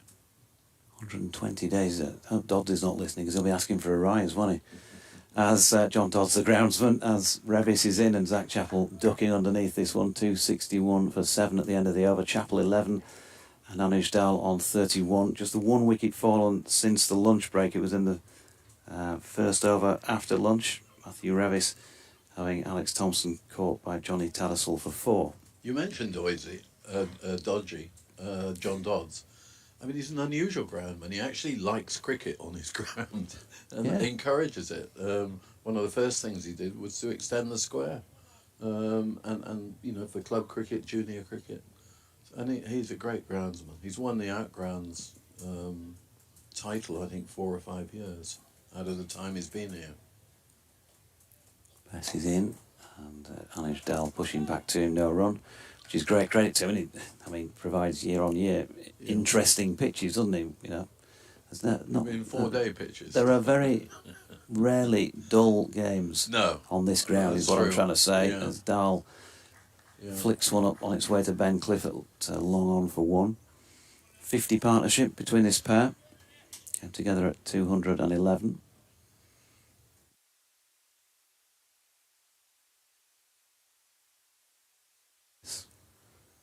crowd of fielders around Zach Chappell, who pushes firmly at Masood. No run. You wouldn't still be surprised if Zach Chappell just gets a little bit carried away, but at the moment, doing all right for Derbyshire out there. Bess over the wicket to him, and that's driven to the left of Shan Masood, who looked like he wasn't going to get it. He wasn't going to get it. He's not going to get it, but he managed to get his left hand down and got it. 1 run. Reminiscent of Musto. Striding the turf in the field, I'm sure. You have been dreaming again. I was watching the Pathé News as Dahl flicks one to mid-wicket and George Hill fields. You talk about history, I've got a good one for you. We'll just let Bessie do what he's going to do. He's coming over the wicket to Dahl, who's solidly forward into the offside to complete that over at 263 for 7. One of the president's duties in the marquee is to sort of, opening, welcoming remarks. And I did, and I started to name all of the greats who've been on the ground. And I mentioned, Dickie Bird told me that W.G. Grace had played here and got a 200. So I said during the intro, I said, Grace got 200, and I think Dickie was here, you see. And there was a sort of laugh went round. And what I didn't know, Dickie came up to me, said, "You wouldn't believe this. I've had 2 people come up to me later and said, 'Did you play with W.G. Grace?'" Incidentally, had you told Jeff Miller that there was a device about to go off under his chair or something the other day in 10 minutes? Because he kept looking at his watch and kept saying, "I'm going to need to sit down now. I've done now." No, He said that several times. He asked me how long we wanted, and I said 20 minutes, and he was going so well, he said, "Should I go on a bit longer?" Yeah. I said, "Please do." So in the haze, the fret, Revis emerging from it from the Trafalgar Square and bowls to Chappell, who aggressively gets the front leg out of the way, steps right away and sort of pulls it straight really for 4. I mean, it's a great place for tradition, and certainly the ground is looking as well as I've ever seen it in the few decades that I've been here. I came in the first time... You're underplaying this now, William. I'm just trying to downplay my age. I came in 71 for the first time. To Chappell, front leg out of the way, but Revis follows in this time and he helped it on its way around the corner to Finlay Bean for 1. I was playing for Harrogate at the time, and we played, and they said, "We're at Scarborough next week." I said, "Where's Scarborough?" I'd never been, because I'm a bit of a southern, I'm Gloucestershire really. And they gave me instructions, and I was coming down North Marine Road, and I thought, "You've messed this up, because there's the sea on one side and there's houses on the other." And I just saw this opening. Yes, I think bowling to Dahl, because we've got the sort of Hound of the Baskervilles look to this at the moment. It's flicked into the leg side, no run. I saw the entrance and I turned in and I couldn't believe there was a cricket ground here. What a wonderful sight. And I got this buzz. And to be honest, it's 50 odd years since I was here at first, and I still get the same buzz when I come through and I look round the stadium. It's just a magical place. Revis bowling to Dahl, who pulls a short ball. James Wharton has to take evasive action at short leg. Jordan Thompson fielding it on the boundary edge. They get 1. Yeah, I'm filling up again because you do this story and it still tugs at the heartstrings, Bill. Well, it is, a place. You'll know. I mean, Fletch, he's here and he's experiencing this wonderful venue, and you can see the sort of, his eyes are just glazed, and it is the best outground in the country. 1976 I first came here. Really? I sat at the far end, watched the West Indies take on T.N. Pearce's. There you go. I mean, it is about the history. It's about generations of children. Revis bowling to Chappell. Gets the front leg out of the way now. He's pulled this one. Ooh, Jordan Thompson was interested for a split second or two, but the ball disappeared over his head for 6 runs in front of square. It was worth a try, though, by Matthew Revis. Many runs to play with. You would have been proud last night, I've got to say, Mr. President, because the final question, and just imagine if it had been down to the final question, The final question on the speed of the bell and the buzzer was name either end at Scarborough Cricket Club. Oh, really? Yeah. Derbyshire got him first, of They course. did, No yeah, excuse. I understand Derbyshire won. Oh, Tomo got it. No, that's right. So you did, Yeah, yeah. yeah. It was, yeah. And Derbyshire won, I understand that. Yeah. Yeah, there's still Triumph. controversy over it, though. Really? Yeah, Revis in. And now then, Zach Chappell's got underneath this one. Ben Cody's running away at mid-on to try and make a catch, but can't get anywhere near doing so. They've got back for 2 and a no ball. So did you put up a steward's inquiry, did you, or something, on Well, the result? DT was rightly deducting points for swearing. Ah, right. Been poor travellers. Yeah, no, well, it's, yeah. I mean, if there had been racehorses, they would have been withdrawn before the start, being unruly down in the stalls. Yes, well. I went nowhere near your backside, thank you. As Revis is in, Chappell underneath this one. Thompson underneath it too at mid-wicket, and he's taken... No, he hasn't. He got his hands on it, and he's put Chappell down. And he's saying he couldn't see it for the mist. Scotch mist. Revis, well, cursing his ill luck there as he walks away. Coulda, shoulda had a wicket, but 281 for 7 at the end of the over.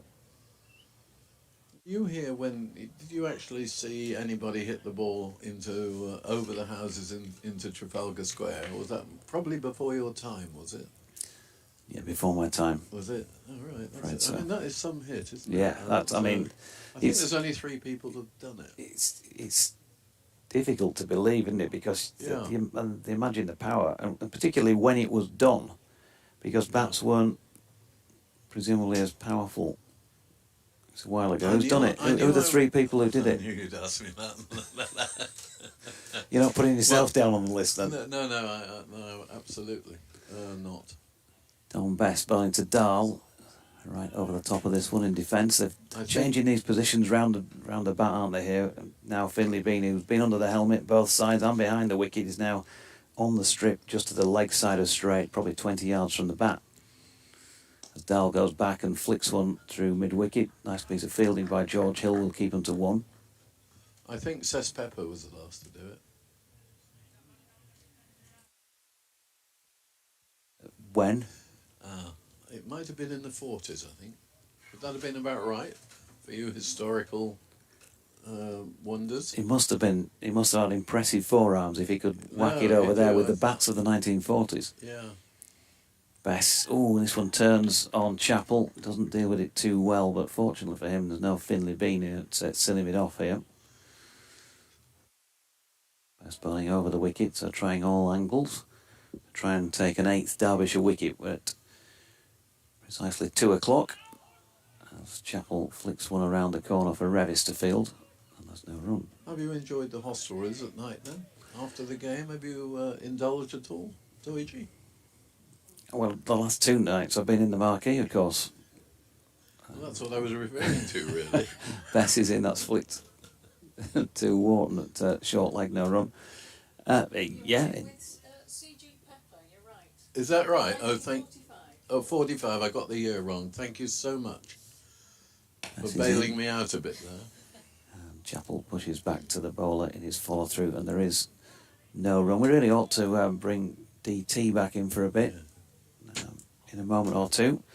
But as ever, we always enjoy your company, William. Thank you very much for Lovely joining us to once be here, again. Luigi, and I know that there's been 1 or 2 comments from you, just minor comments about lines and sunshine and all the rest of it. I'm more We worried do about getting a- a free ticket for the dinner, to be honest with you. I'll do my best for next year. Nice to see you all. A pleasure. Scarborough President Bill Mustoe. Always great company. As is this man occasionally, but he's outside playing on his phone at the moment, David Townsend.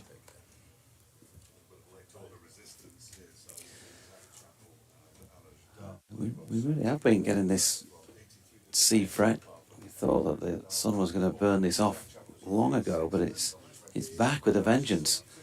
Keeps drifting across the field of play, so genuinely between me and Matthew Revis in my line of sight as he delivered that ball, there was some more mist. He's now moved on again, further down the bottom end of the square. Short ball was attempted pull by Dahl, which he missed. 282 for 7. If these two chaps can get themselves sorted, put Fletch back into bat, and I shall disappear. Sorted as Dahl pushes this next delivery out into the offside and picks up a single. 284 for 7. A bit of resistance here from the middle to late order. It appears futile at the moment. 54 overs, including this one, still to go for Derbyshire. And they need another 288. They're not going to get those. Like that is Griff's phone down there. I thought it sounded like Griff's phone. Here comes Revis from the Trafalgar Square, and that has been launched by Zach Chappell out towards Cow Corner for 6. That's his third 6 of the innings. I think he's out there for a good time, not a long time, Zach Chappell, as they say. Well, he should have gone in the last over, shouldn't he? The man who makes things happen didn't make that one No, he didn't. happen. No, well, he came out of the fog that is descending upon North Marine Road. It's a bit of sea fret. Yeah, in the rest of the world call it mist. When you get near the seaside, they call it a fret. But no, it's just a bit of mist. But it's as much mist as we've seen. Revis is in and balls to Chappell. He follows him as Chappell steps into the leg side, clips it to square leg, where it's fielded by Don Bess, and there's no run. Square leg standing immediately behind short leg, and behind both of them is the umpire, who can't possibly see the... Well, he must have, otherwise he'd been on the other side. Well, he should be. It's not... Ace bowler, Revis. He's not going to get... Not where Johnny Tattle's standing anyway. No. 289 for 7. Zach Chappell catching up with Anuj Dahl, and now he'll overtake him. I have no idea where that's gone. It's gone straight up in the air, and Bess is underneath it, and Bess has taken a catch. That is a really, really good catch from Don Bess. It was up in the air for a long, long time. It was swirling around. It was coming out of the sea fret, and Don Bess has held on to the catch, and Zach Chappell goes for 33. A very spirited effort from Zach Chappell. 79 run for 30, oh, it could have been 34. I don't know, it says 34 on mine. Well, a bit of entertainment, wasn't it? But I mean, for the last 2 overs, it's quite obvious that at some point, Zach Chappell was going to be caught in the leg side and one that he miscued. And that was it. Thompson dropped him in the previous over.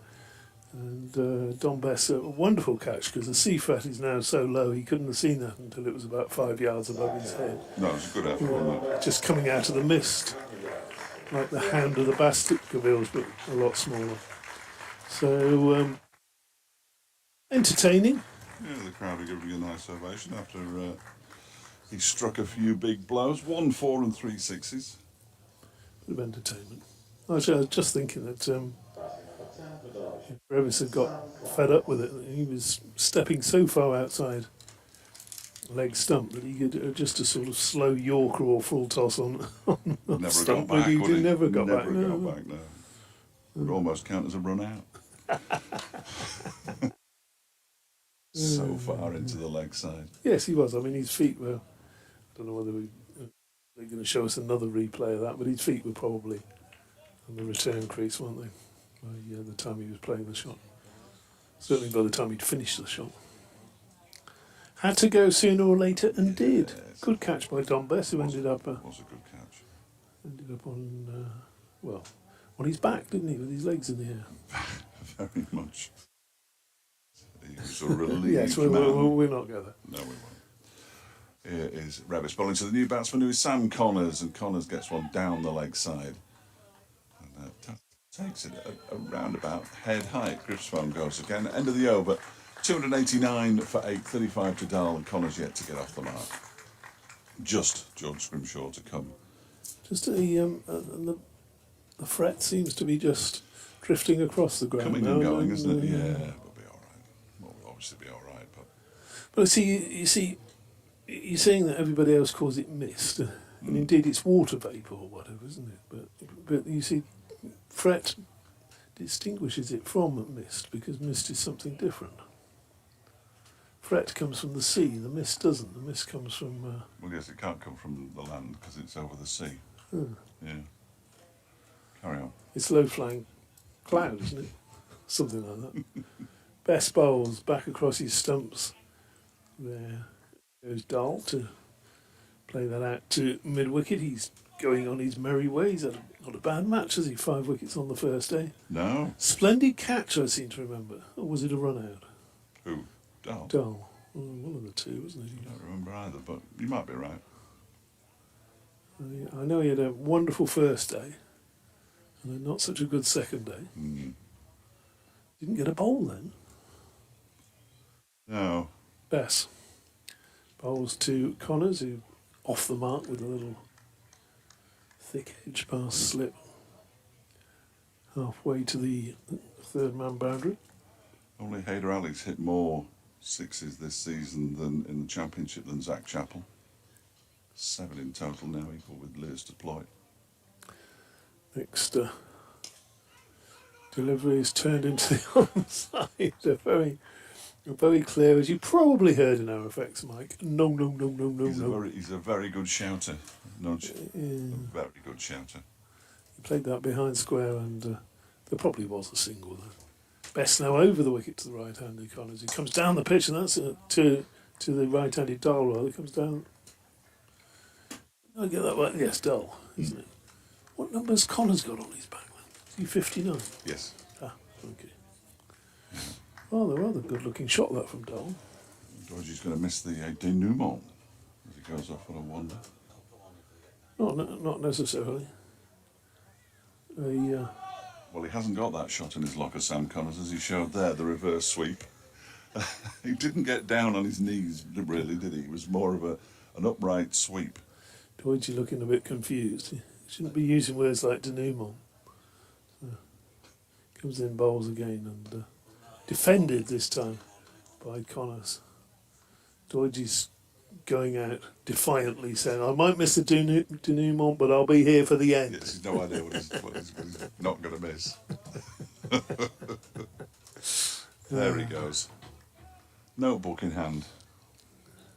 Ready to collect more autographs from his supporters. He's one of the few people who actually signs or who actually asks the people who come up to him for an autograph. Asks his fans for an autograph. Derbyshire getting ready for a quick exit. Look at that though. They're showing the sea fret behind there. It really is. Yes, well, if you look over the Moody, wall, isn't it? It Moody. is, absolutely. It looks terrific. We haven't been able to see Oliver's Mountain all day. See it from here. Revis in and bowls down the leg side to Arnold Dahl, who lets it go. I always assumed that the hill away to the right was Oliver's Mount, where they did, do they still do the motorbike racing there? They certainly did when I was a kid. We came up to watch that as well, more than one occasion. Very exciting. I like the sidecars more than just the motorbikes. You know, there's a bit more excitement with the sidecars. As long as they're attached to a motorbike, obviously. There's Revis from the Trafalgar Square end, bowls to Anders Dahl. No run. Imagine that back in the day, though. The old-fashioned ones that weren't all attached, they'd have been good, wouldn't they? No, they would have been, but imagine the sidecar was actually a mode of transport. It wasn't just for racing, was it? No. But, fully covered with little windows and everything, didn't you? Remember that? we're off on our holidays, in the sidecar. Really. We've got to put all the luggage in with you as well, of course. And the cat. Yeah.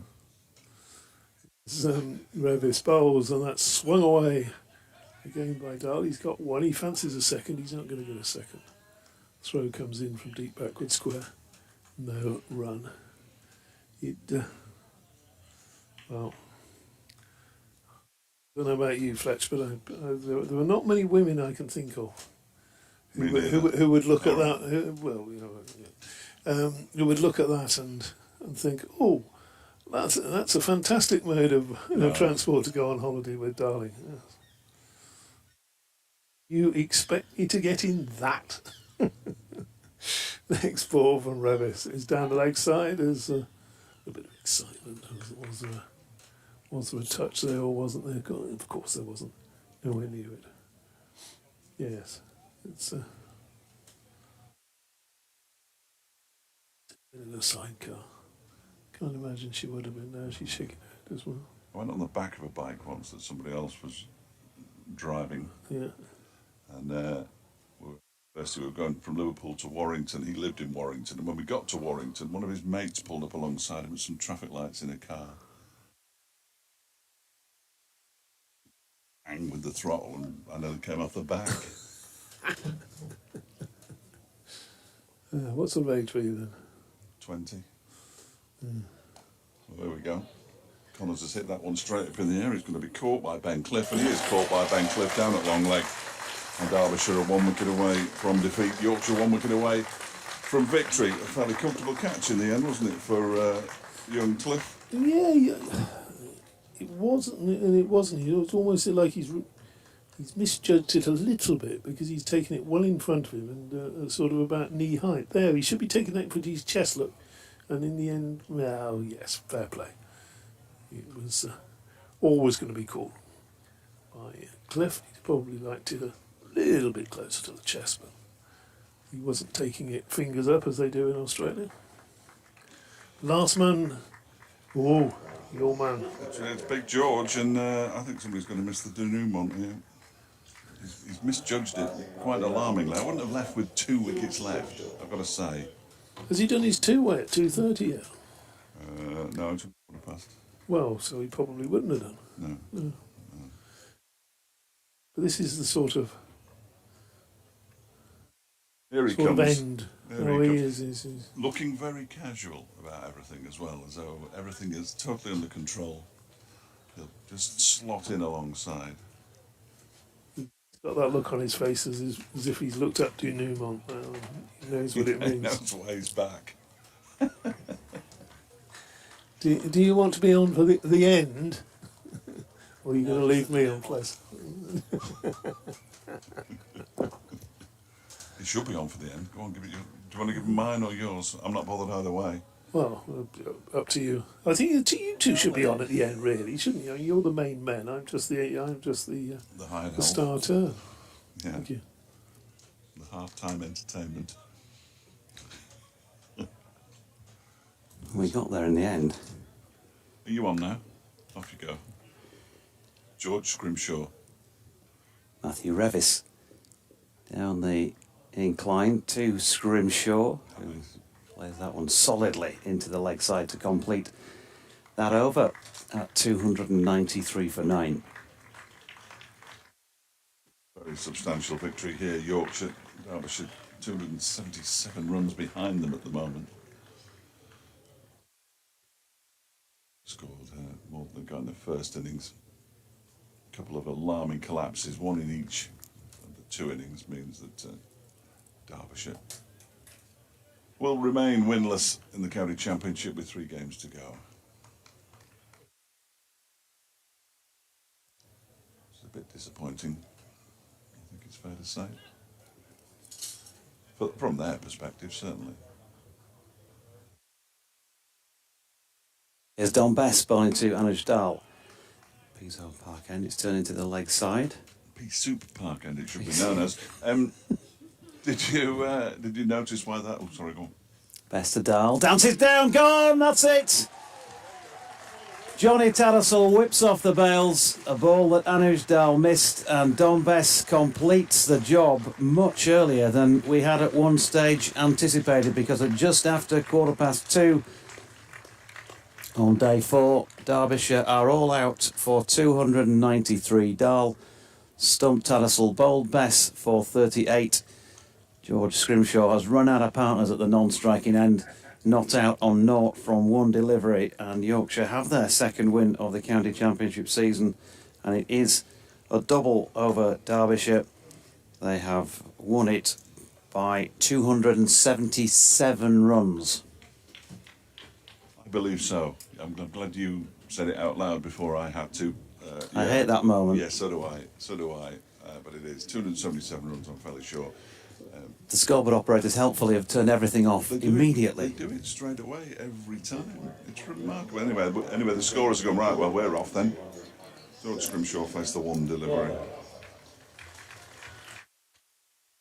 So that was that. A day that, well, I'm not sure what the realistic hope was for Derbyshire to through with a draw, but I don't think quite expected after things began that they would capitulate as they have done either side of lunch. Matthew Revis takes the applause of his teammates as he leaves the field of play because he has taken 3 second innings wickets to go with that 106 he made yesterday. Handshakes all around. And, well, Otis Gibson has been saying time and again in interviews, and I'm not saying I disagree with him at all, that they've been playing pretty good cricket in this form of the game. They just haven't been able to see matches through, largely on account of the weather. And I reckon they'd definitely have had 2, if not 3 more wins had that been the case. And the league table, even with the 48-point deduction, might look quite a bit different. As it is, he challenged them to win the last 4 matches, so they could say, you know, had we not been deducted points, we could have gone up. They've ticked the first box of those 4, and now Cardiff awaits at the weekend and a match against Glamorgan. Before you get too excited, you've only beaten Derbyshire twice. There are bigger challenges, even in the second division, still to come, I'm sure. 3 weeks. Derbyshire go to Bristol on Sunday, and they go there still in search of their first win of the season in the Championship. Disappointing. Thanks to everybody for their hospitality at Scarborough. It's been thoroughly enjoyable. And say goodbye now. It's emotional, but I'm going to say it. Goodbye. Thanks, Fletch. I'll give you the Yorkshire bowling figures, which read as follows. Ben Cody, 11 overs, 4 maidens, 1 for 36. George Hill, 11 overs, 1 maiden, none for 59, unusually. Having bowled well. Dom Bess, 24.2 overs, 4 maidens, 4 for 79. Was always going to be that threat from him in the innings here. Jordan Thompson, 13 overs, maidens, 2 for 35. And Matthew Revis, 12 overs, 1 maiden, 3 for 66. Derbyshire, as I mentioned, 293 all out time around. And Yorkshire have won it by 277 runs. That means points at 16 for the win. They managed just the 1 batting point first time around and the 3 bowling points. So I reckon 20 points for Yorkshire, which should, he said, looking for a league table, take them to 7-4. That will not lift them from the bottom of the table, but there are still 3 matches remaining from Fletch then, from DT, from Kate as well, scoring, and all of our guests at Marine Road. Many thanks for your company, and so I'll be back on Sunday with Nick Webb, no doubt, down at Cardiff against Glamorgan, but from Scarborough, it's goodbye.